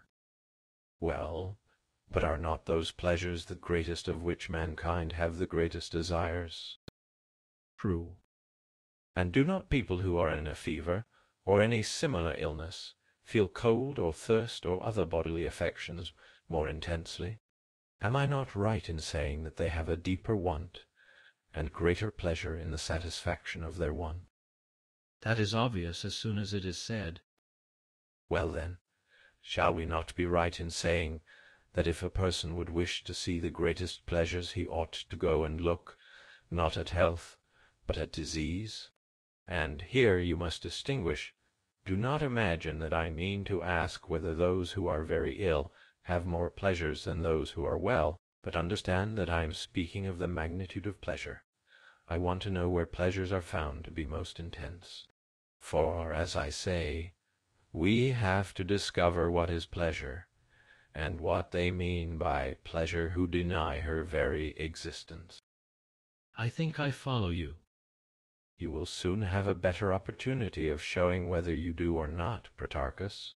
Answer now, and tell me whether you see, I will not say more, but more intense and excessive pleasures in wantonness than in temperance.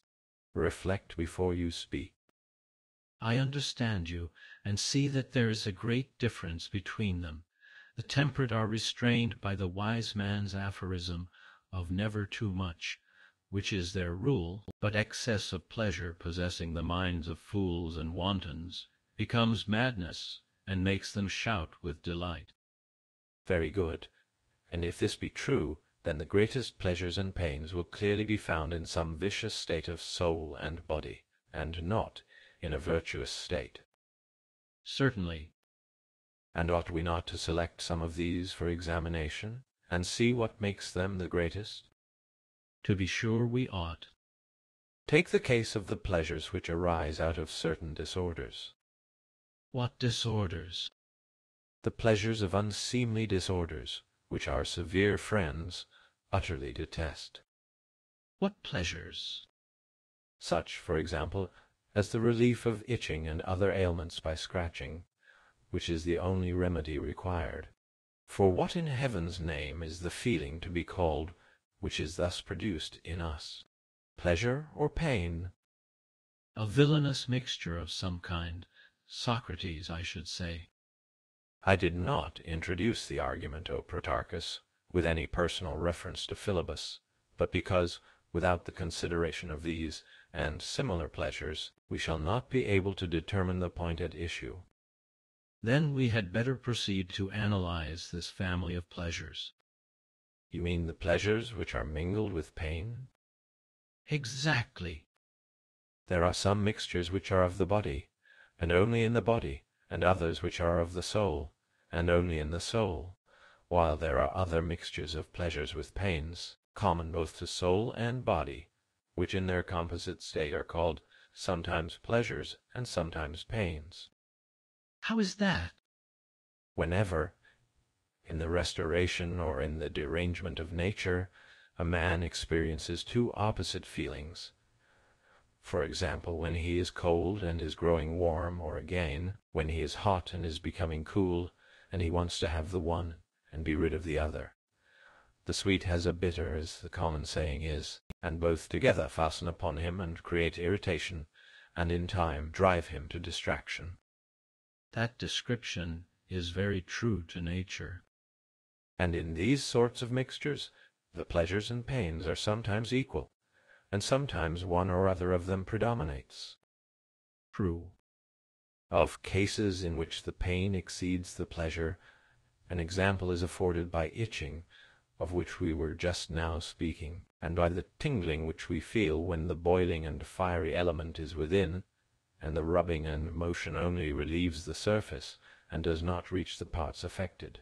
Then, if you put them to the fire, and as a last resort apply cold to them, you may often produce the most intense pleasure or pain in the inner parts, which contrasts and mingles with the pain or pleasure, as the case may be, of the outer parts, and this is due to the forcible separation of what is united, or to the union of what is separated, and to the juxtaposition of pleasure and pain. Quite so. Sometimes the element of pleasure prevails in a man, and the slight undercurrent of pain makes him tingle and causes a gentle irritation, or again, the excessive infusion of pleasure creates an excitement in him. He even leaps for joy. He assumes all sorts of attitudes. He changes all manner of colors. He gasps for breath, and is quite amazed, and utters the most irrational exclamations. Yes, indeed. He will say of himself, and others will say of him, that he is dying with these delights. And the more dissipated and good-for-nothing he is, the more vehemently he pursues them in every way. Of all pleasures he declares them to be the greatest, and he reckons him who lives in the most constant enjoyment of them to be the happiest of mankind. That, Socrates, is a very true description of the opinions of the majority about pleasures. Yes, Protarchus, quite true of the mixed pleasures, which arise out of the communion of external and internal sensations in the body. There are also cases in which the mind contributes an opposite element to the body, whether of pleasure or pain, and the two unite and form one mixture. Concerning these I have already remarked that when a man is empty he desires to be full, and has pleasure in hope, and pain in vacuity. But now I must further add what I omitted before, that in all these and similar emotions in which body and mind are opposed, and they are innumerable, pleasure and pain coalesce in one. I believe that to be quite true. There still remains one other sort of admixture of pleasures and pains. What is that?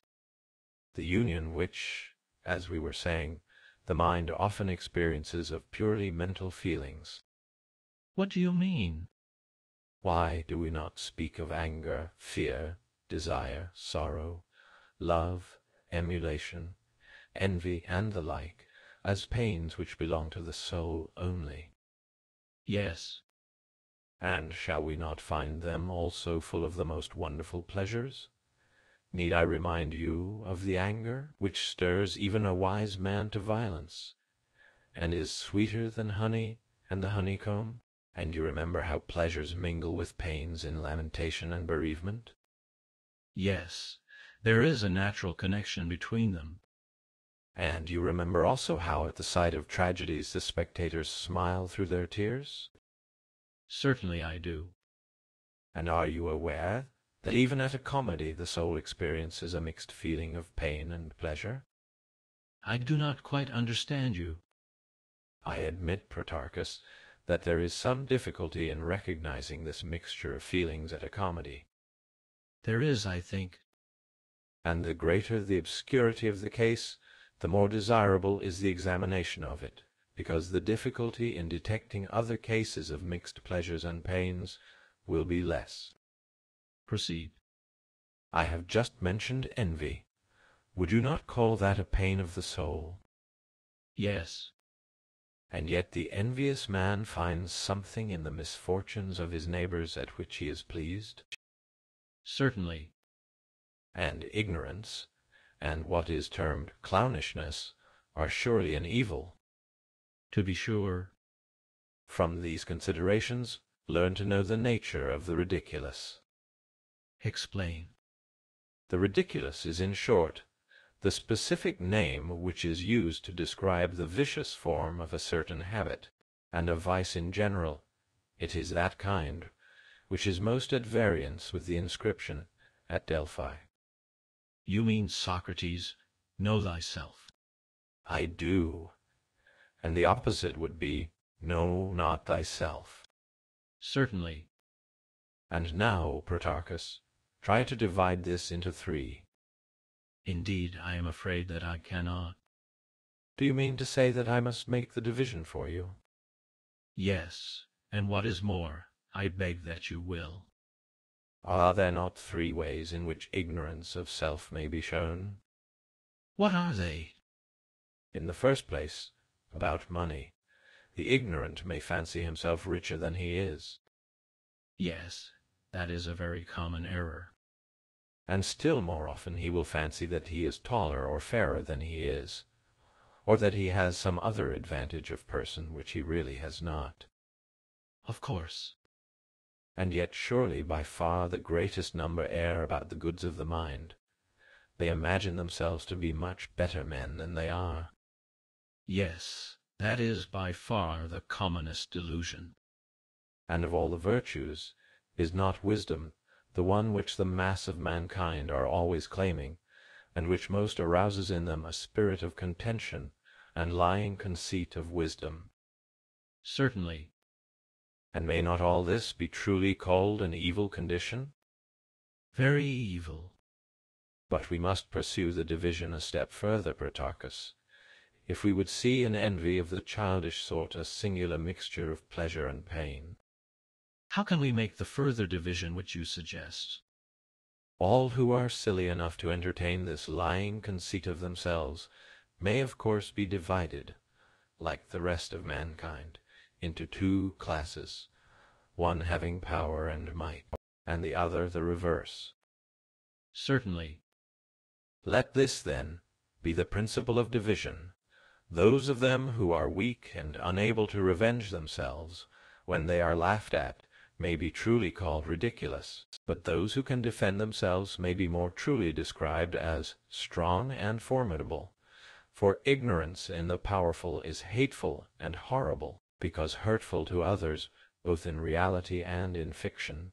But powerless ignorance may be reckoned, and in truth is ridiculous. That is very true, but I do not as yet see where is the admixture of pleasures and pains. Well then, let us examine the nature of envy. Proceed. Is not envy an unrighteous pleasure, and also an unrighteous pain? Most true. There is nothing envious or wrong in rejoicing at the misfortunes of enemies. Certainly not. But to feel joy instead of sorrow at the sight of our friends' misfortunes, is not that wrong? Undoubtedly. Did we not say that ignorance was always an evil? True. And the three kinds of vain conceit in our friends, which we enumerated, the vain conceit of beauty, of wisdom, and of wealth, are ridiculous if they are weak, and detestable when they are powerful. May we not say, as I was saying before, that our friends who are in this state of mind, when harmless to others, are simply ridiculous? They are ridiculous. And do we not acknowledge this ignorance of theirs to be a misfortune? Certainly. And do we feel pain or pleasure in laughing at it? Clearly we feel pleasure. And was not envy the source of this pleasure which we feel at the misfortunes of friends? Certainly. Then the argument shows that when we laugh at the folly of our friends, pleasure in mingling with envy mingles with pain, for envy has been acknowledged by us to be mental pain, and laughter is pleasant, and so we envy and laugh at the same instant. True. And the argument implies that there are combinations of pleasure and pain in lamentations, and in tragedy and comedy, not only on the stage, but on the greater stage of human life, and so in endless other cases. I do not see how anyone can deny what you say, Socrates, however eager he may be to assert the opposite opinion. I mentioned anger, desire, sorrow, fear, love, emulation, envy, and similar emotions, as examples in which we should find a mixture of the two elements so often named, did I not? Yes. We may observe that our conclusions hitherto have had reference only to sorrow and envy and anger. I see. Then many other cases still remain? Certainly.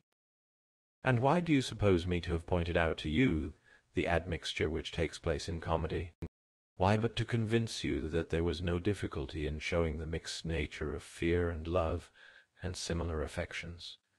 And I thought that when I had given you the illustration, you would have let me off, and have acknowledged as a general truth that the body without the soul, and the soul without the body, as well as the two united, are susceptible of all sorts of admixtures of pleasures and pains, and so further discussion would have been unnecessary. And now I want to know whether I may depart, or will you keep me here until midnight? I fancy that I may obtain my release without many words, if I promise that tomorrow I will give you an account of all these cases. But at present I would rather sail in another direction, and go to other matters which remain to be settled, before the judgment can be given which Philebus demands. Very good, Socrates. In what remains, take your own course. Then, after the mixed pleasures, the unmixed should have their turn. This is the natural and necessary order. Excellent. These in turn, then, I will now endeavor to indicate.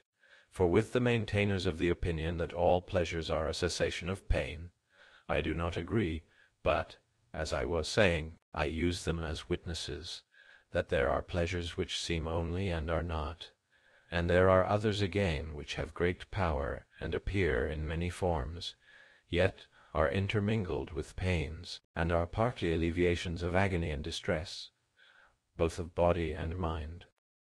Then what pleasures, Socrates, should we be right in conceiving to be true? True pleasures are those which are given by beauty of color and form, and most of those which arise from smells, those of sound, again, and in general those of which the want is painless and unconscious, and of which the fruition is palpable to sense and pleasant and unalloyed with pain. Once more, Socrates, I must ask what you mean. My meaning is certainly not obvious, and I will endeavor to be plainer. I do not mean by beauty of form such beauty as that of animals or pictures, which the many would suppose to be my meaning, but, says the argument, understand me to mean straight lines and circles, and the plane or solid figures which are formed out of them by turning lathes and rulers and measurers of angles. For these I affirm to be not only relatively beautiful, like other things, but they are eternally and absolutely beautiful, and they have peculiar pleasures, quite unlike the pleasures of scratching. And there are colors which are of the same character, and have similar pleasures. Now do you understand my meaning? I am trying to understand, Socrates, and I hope that you will try to make your meaning clearer. When sounds are smooth and clear, and have a single pure tone, then I mean to say that they are not relatively but absolutely beautiful, and have natural pleasures associated with them. Yes, there are such pleasures. The pleasures of smell are of a less ethereal sort, but they have no necessary admixture of pain, and all pleasures, however and wherever experienced, which are unattended by pains, I assign to an analogous class. Here, then, are two kinds of pleasures. I understand. To these may be added the pleasures of knowledge, if no hunger of knowledge and no pain caused by such hunger precede them. And this is the case. Well, but if a man who is full of knowledge loses his knowledge, are there not pains of forgetting? Not necessarily, but there may be times of reflection when he feels grief at the loss of his knowledge. Yes, my friend, but at present we are enumerating only the natural perceptions, and have nothing to do with reflection. In that case you are right in saying that the loss of knowledge is not attended with pain. These pleasures of knowledge, then, are unmixed with pain, and they are not the pleasures of the many, but of a very few. Quite true. And now, having fairly separated the pure pleasures and those which may be rightly termed impure, let us further add to our description of them, that the pleasures which are in excess have no measure, but that those which are not in excess have measure. The great, the excessive, whether more or less frequent, we shall be right in referring to the class of the infinite, and of the more and less, which pours through body and soul alike, and the others we shall refer to the class which has measure. Quite right, Socrates. Still, there is something more to be considered about pleasures. What is it? When you speak of purity and clearness, or of excess, abundance, greatness, and sufficiency, in what relation do these terms stand to truth? Why do you ask, Socrates? Because, Protarchus, I should wish to test pleasure and knowledge in every possible way, in order that if there be a pure and impure element in either of them, I may present the pure element for judgment, and then they will be more easily judged of by you and by me and by all of us. Most true.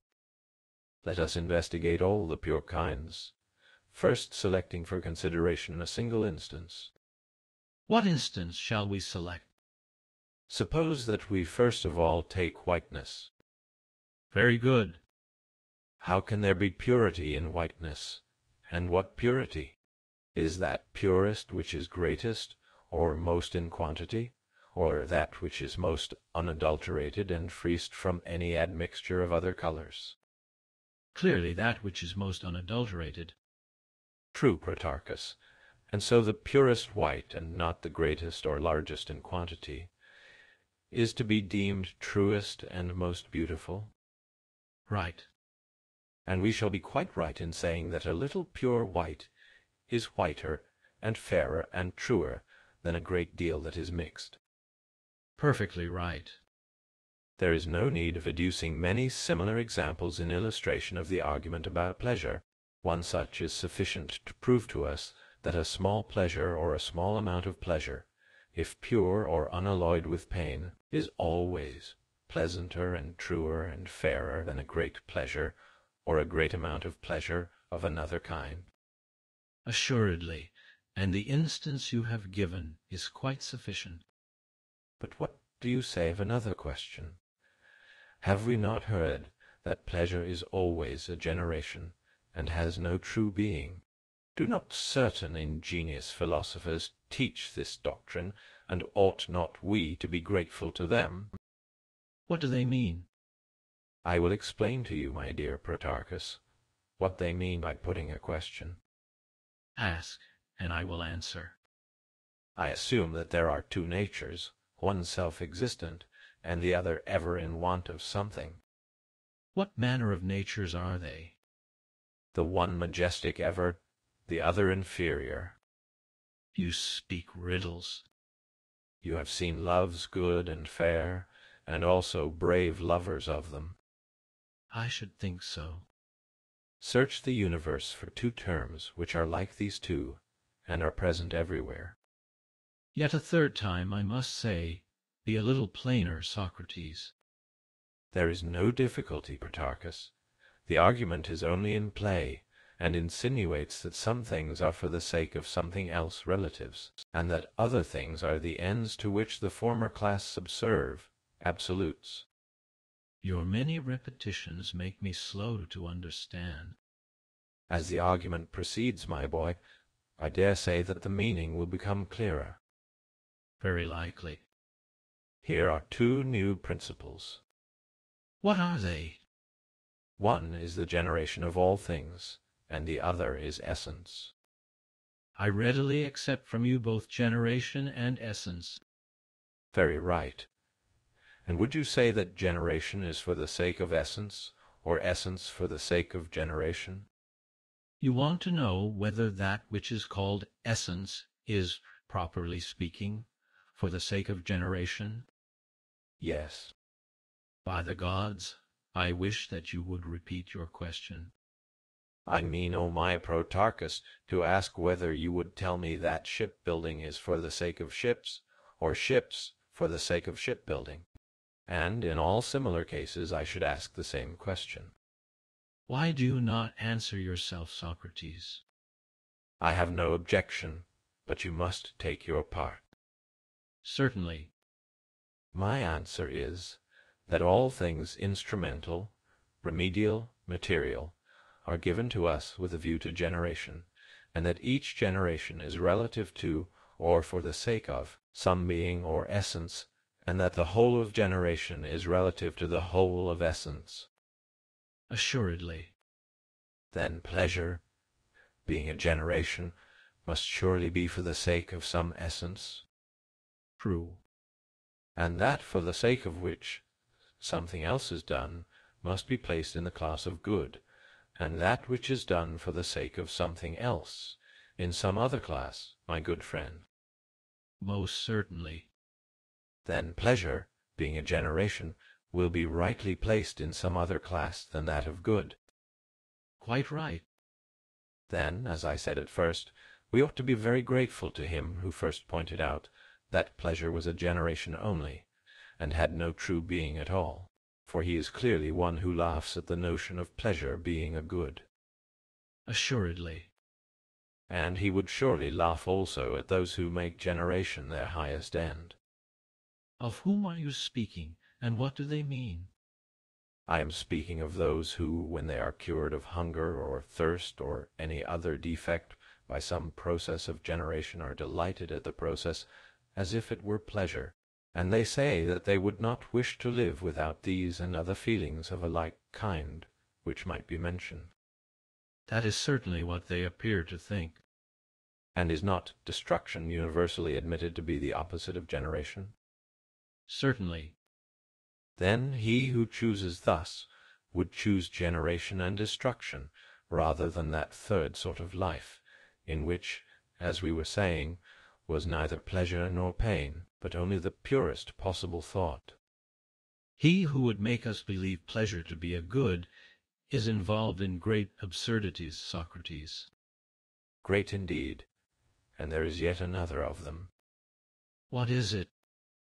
Is there not an absurdity in arguing that there is nothing good or noble in the body or in anything else, but that good is in the soul only, and that the only good of the soul is pleasure, and that courage or temperance or understanding or any other good of the soul is not really a good?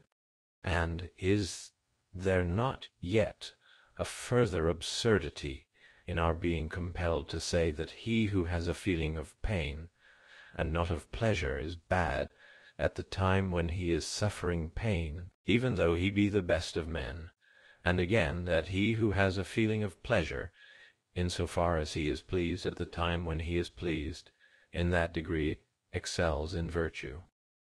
Nothing, Socrates, can be more irrational than all this. And now, having subjected pleasure to every sort of test, let us not appear to be too sparing of mind and knowledge.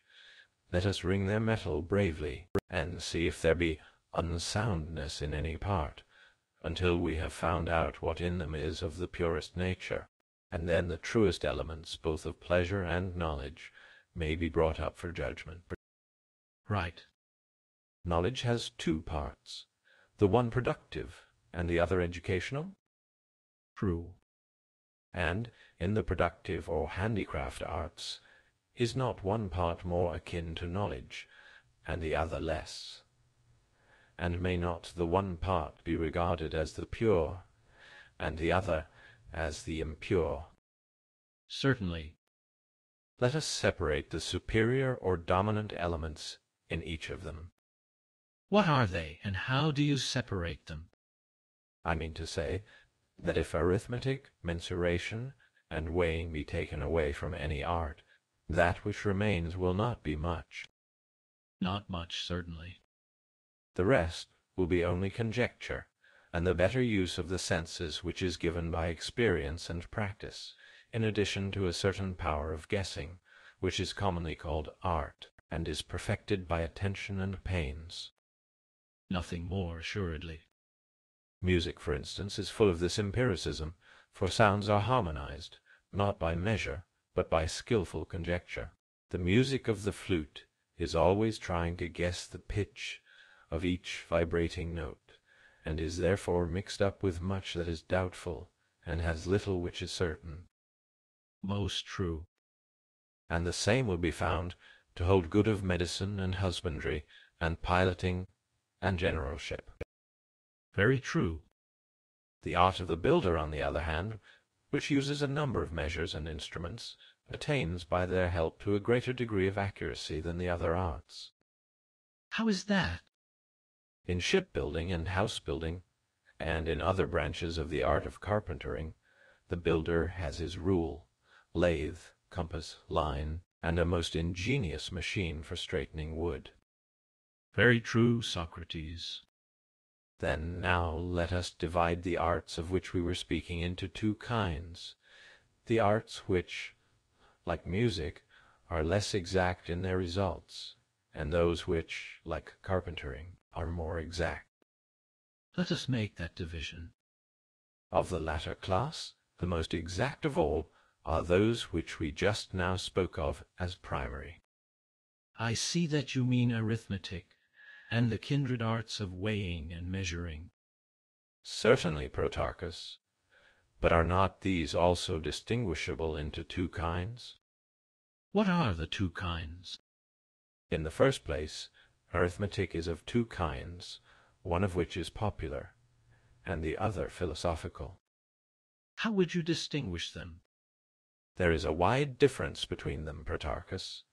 Some arithmeticians reckon unequal units, as for example 2 armies, 2 oxen, 2 very large things, or 2 very small things. The party who are opposed to them insist that every unit in 10,000 must be the same as every other unit. Undoubtedly there is, as you say, a great difference among the votaries of the science, and there may be reasonably supposed to be two sorts of arithmetic. And when we compare the art of mensuration which is used in building with philosophical geometry, or the art of computation which is used in trading with exact calculation, shall we say of either of the pairs that it is one or two? On the analogy of what has preceded, I should be of opinion that they were severally two. Right. But do you understand why I have discussed the subject? I think so, but I should like to be told by you. The argument has all along been seeking a parallel to pleasure, and true to that original design, has gone on to ask whether one sort of knowledge is purer than another, as one pleasure is purer than another. Clearly that was the intention. And has not the argument in what has preceded already shown that the arts have different provinces, and vary in their degrees of certainty? Very true. And just now did not the argument first designate a particular art by a common term, thus making us believe in the unity of that art, and then again, as if speaking of two different things, proceed to inquire whether the art as pursed by philosophers or as pursued by non-philosophers has more of certainty and purity? That is the very question which the argument is asking. And how, Protarchus, shall we answer the inquiry? O Socrates, we have reached a point at which the difference of clearness in different kinds of knowledge is enormous. Then the answer will be the easier. Certainly, and let us say in reply that those arts into which arithmetic and mensuration enter far surpass all others, and that of these, the arts or sciences which are animated by the pure philosophic impulse, are infinitely superior in accuracy and truth. Then this is your judgment, and this is the answer which, upon your authority, we will give to all masters of the art of misinterpretation. What answer? That there are 2 arts of arithmetic, and 2 of mensuration, and also several other arts, which in like manner have this double nature, and yet only one name. Let us boldly return this answer to the masters of whom you speak, Socrates, and hope for good luck. We have explained what we term the most exact arts, or sciences. Very good. And yet Protarchus' dialectic will refuse to acknowledge us, if we do not award to her the first place. And pray, what is dialectic? Clearly the science which has to do with all that knowledge of which we are now speaking. For I am sure that all men who have a grain of intelligence will admit that the knowledge which has to do with being and reality, and sameness and unchangeableness, is by far the truest of all. But how would you decide this question, Protarchus? I have often heard Gorgias maintain, Socrates, that the art of persuasion far surpassed every other. This, as he says, is by far the best of them all, for to it all things submit, not by compulsion, but of their own free will. Now I should not like to quarrel, either with you or with him. You mean to say that you would like to desert if you were not ashamed? As you please. May I not have led you into a misapprehension? How?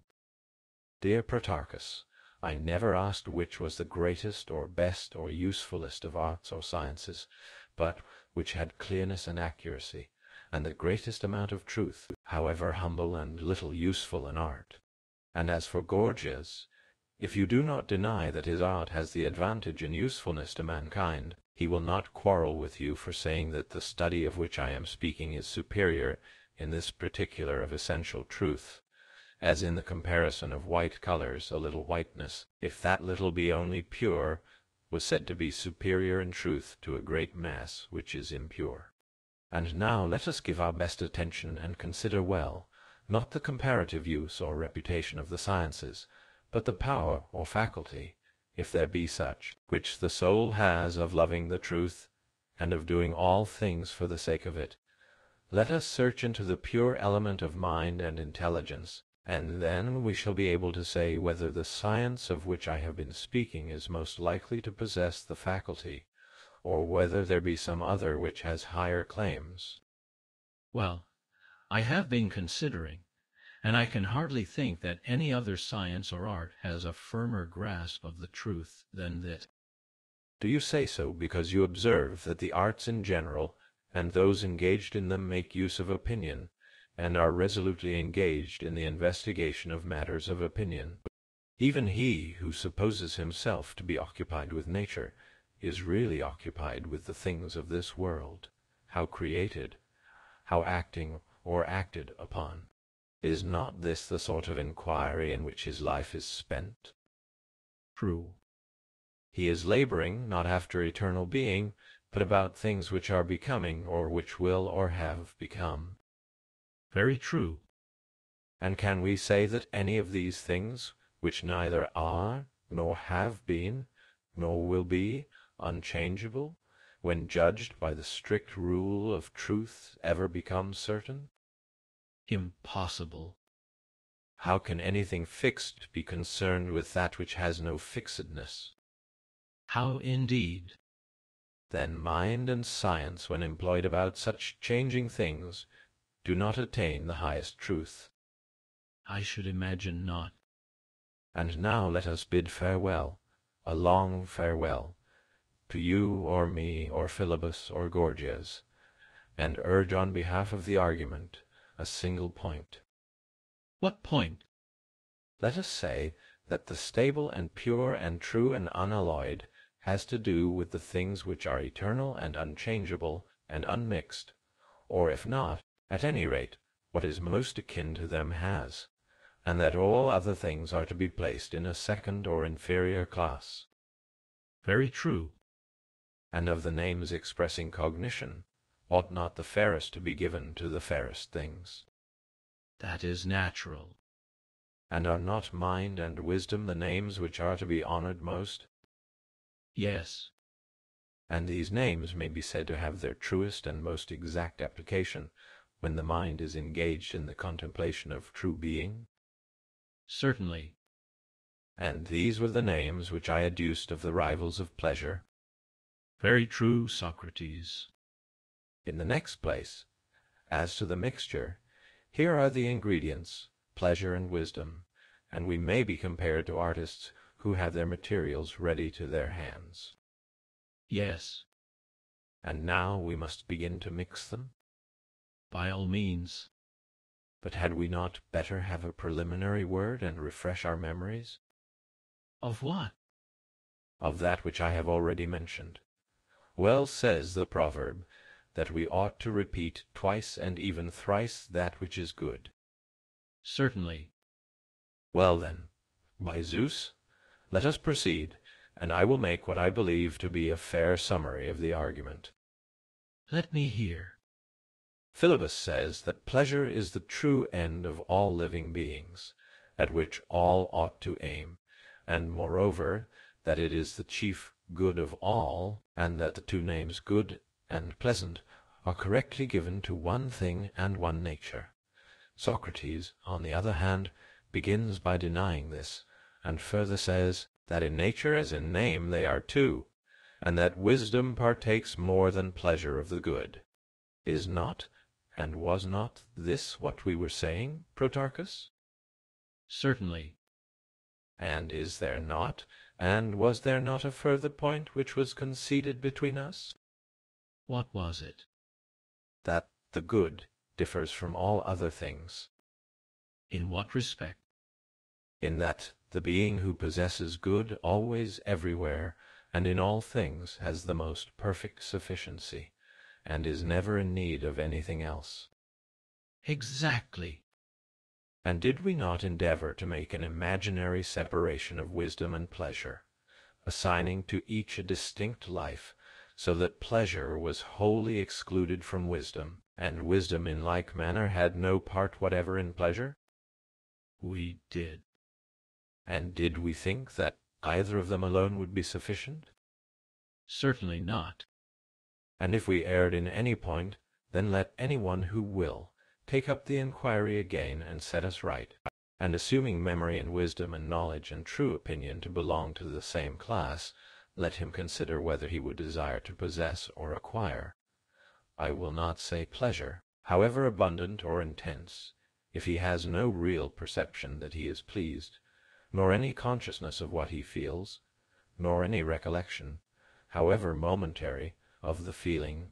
But would he desire to have anything at all if these faculties were wanting to him? And about wisdom I ask the same question. Can you conceive that anyone would choose to have all wisdom absolutely devoid of pleasure, rather than with a certain degree of pleasure, or all pleasure devoid of wisdom, rather than with a certain degree of wisdom? Certainly not, Socrates. But why repeat such questions any more? Then the perfect and universally eligible and entirely good cannot possibly be either of them? Impossible. Then now we must ascertain the nature of the good, more or less accurately, in order, as we were saying, that the second place may be duly assigned. Right. Have we not found a road which leads towards the good? What road? Supposing that a man had to be found, and you could discover in what house he lived, would not that be a great step towards the discovery of the man himself? Certainly. And now reason intimates to us, as at our first beginning, that we should seek the good, not in the unmixed life, but in the mixed. True. There is greater hope of finding that which we are seeking in the life which is well mixed than in that which is not. Far greater. Then now let us mingle, Protarchus, at the same time offering up a prayer to Dionysus, or Hephaestus, or whoever is the god who presides over the ceremony of mingling. By all means. Are not we the cup-bearers? And here are two fountains which are flowing at our side. One, which is pleasure, may be likened to a fountain of honey, the other wisdom, a sober draught, in which no wine mingles, is of water unpleasant but healthful. Out of these we must seek to make the fairest of all possible mixtures. Certainly. Tell me first, should we be most likely to succeed if we mingled every sort of pleasure with every sort of wisdom? Perhaps we might. But I should be afraid of the risk, and I think that I can show a safer plan. What is it? One pleasure was supposed by us to be truer than another, and one art to be more exact than another. Certainly. There was also supposed to be a difference in sciences, some of them regarding only the transient and perishing, and others the permanent and imperishable and everlasting and immutable, and when judged by the standard of truth, the latter, as we thought, were truer than the former. Very good and right. If, then, we were to begin by mingling the sections of each class which have the most of truth, will not the union suffice to give us the loveliest of lives, or shall we still want some elements of another kind? I think that we ought to do what you suggest. Let us suppose a man who understands justice, and has reason as well as understanding about the true nature of this and of all other things. We will suppose such a man. Will he have enough of knowledge if he is acquainted only with the divine circle and sphere, and knows nothing of our human spheres and circles, but uses only divine circles and measures in the building of a house? The knowledge which is only superhuman,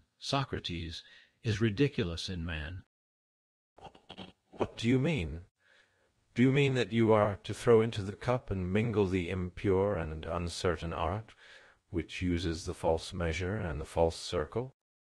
Yes, we must, if any of us is ever to find his way home. And am I to include music, which, as I was saying just now, is full of guesswork and imitation, and is wanting in purity? Yes, I think that you must, if human life is to be a life at all. Well then, suppose that I give way, and, like a doorkeeper who is pushed and overborne by the mob, I open the door wide, and let knowledge of every sort stream in, and the pure mingle with the impure. I do not know, Socrates, that any great harm would come of having them all, if only you have the first sort. Well then, shall I let them all flow into what Homer poetically terms a meeting of the waters? By all means. There, I have let them in, and now I must return to the fountain of pleasure, for we were not permitted to begin by mingling in a single stream the true portions of both according to our original intention, but the love of all knowledge constrained us to let all the sciences flow in together before the pleasures. Quite true. And now the time has come for us to consider about the pleasures also, whether we shall in like manner let them go all at once, or at first only the true ones. It will be by far the safer course to let flow the true ones first. Let them flow, then. And now, if there are any necessary pleasures, as there were arts and sciences necessary, must we not mingle them? Yes, the necessary pleasures should certainly be allowed to mingle. The knowledge of the arts has been admitted to be innocent and useful always, and if we say of pleasures in like manner that all of them are good and innocent for all of us at all times, we must let them all mingle. What shall we say about them, and what course shall we take? Do not ask me, Protarchus, but ask the daughters of pleasure and wisdom to answer for themselves. How?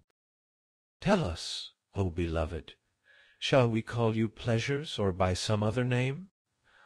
Would you rather live with or without wisdom? I am of opinion that they would certainly answer as follows. How? They would answer, as we said before, that for any single class to be left by itself, pure and isolated, is not good, nor altogether possible, and that if we are to make comparisons of one class with another and choose, there is no better companion than knowledge of things in general, and likewise the perfect knowledge, if that may be, of ourselves in every respect. And our answer will be, in that ye have spoken well. Very true. And now let us go back and interrogate wisdom and mind. Would you like to have any pleasures in the mixture? And they will reply, What pleasures do you mean? Likely enough. And we shall take up our parable and say, Do you wish to have the greatest and most vehement pleasures for your companions in addition to the true ones? Why, Socrates, they will say, how can we, seeing that they are the source of 10,000 hindrances to us? They trouble the souls of men, which are our habitation, with their madness. They prevent us from coming to the birth, and are commonly the ruin of the children which are born to us, causing them to be forgotten and unheeded. But the true and pure pleasures, of which you spoke, know to be of our family, and also those pleasures which accompany health and temperance, and which every virtue, like a goddess, has in her train to follow her about wherever she goes. Mingle these, and not the others. There would be great want of sense in any one who desires to see a fair and perfect mixture, and to find in it what is the highest good in man and in the universe, and to divine what is the true form of good. There would be great want of sense in his allowing the pleasures, which are always in the company of folly and vice, to mingle with mind in the cup. Is not this a very rational and suitable reply, which mind has made, both on her own behalf, as well as on the behalf of memory and true opinion? Most certainly. And still there must be something more added, which is a necessary ingredient in every mixture. What is that? Unless truth enter into the composition, nothing can truly be created or subsist. Impossible. Quite impossible. And now you and Philebus must tell me whether anything is still wanting in the mixture, for to my way of thinking the argument is now completed, and may be compared to an incorporeal law, which is going to hold fair rule over a living body. I agree with you, Socrates. And may we not say with reason that we are now at the vestibule of the habitation of the good? I think that we are. What, then, is there in the mixture which is most precious, and which is the principal cause why such a state is universally beloved by all? When we have discovered it, we will proceed to ask whether this omnipresent nature is more akin to pleasure or to mind. Quite right. In that way we shall be better able to judge. And there is no difficulty in seeing the cause which renders any mixture either of the highest value or of none at all. What do you mean? Every man knows it. What? He knows that any want of measure and symmetry in any mixture whatever must always of necessity be fatal, both to the elements and to the mixture, which is then not a mixture, but only a confused medley which brings confusion on the possessor of it. Most true. And now the power of the good has retired into the region of the beautiful. For measure and symmetry are beauty and virtue all the world over. True. Also we said that truth was to form an element in the mixture. Certainly. Then, if we are not able to hunt the good with one idea only, with three we may catch our prey. Beauty, symmetry, truth are the three, and these taken together we may regard as the single cause of the mixture, and the mixture as being good by reason of the infusion of them. Quite right. And now, Protarchus, any man could decide well enough whether pleasure or wisdom is more akin to the highest good, and more honorable among gods and men. Clearly, and yet perhaps the argument had better be pursued to the end.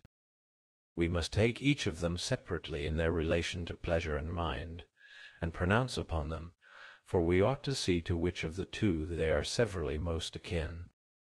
You are speaking of beauty, truth, and measure? Yes, Protarchus, take truth first, and after passing in review mind, truth, pleasure, pause a while, and make answer to yourself, as to whether pleasure or mind is more akin to truth. There is no need to pause, for the difference between them is palpable. Pleasure is the veriest impostor in the world, and it is said that in the pleasures of love, which appear to be the greatest, perjury is excused by the gods, for pleasures, like children, have not the least particle of reason in them, whereas mind is either the same as truth or the most like truth and the truest. Shall we next consider measure in like manner, and ask whether pleasure has more of this than wisdom, or wisdom than pleasure? Here is another question which may be easily answered, for I imagine that nothing can ever be more immoderate than the transports of pleasure, or more in conformity with measure than mind and knowledge. Very good. But there still remains the third test. Has mind a greater share of beauty than pleasure, and is mind or pleasure the fairer of the two? No one, Socrates, either awake or dreaming, ever saw or imagined mind or wisdom to be in aught unseemly at any time, past, present, or future. Right. But when we see someone indulging in pleasures, perhaps in the greatest of pleasures, the ridiculous or disgraceful nature of the action makes us ashamed, and so we put them out of sight and consign them to darkness, under the idea that they ought not to meet the eye of day. Then, Protarchus, you will proclaim everywhere, by word of mouth, to this company, and by messengers bearing the tidings far and wide, that pleasure is not the first of possessions, nor yet the second, but that in measure, and the mean, and the suitable, and the like, the eternal nature has been found. Yes, that seems to be the result of what has been now said.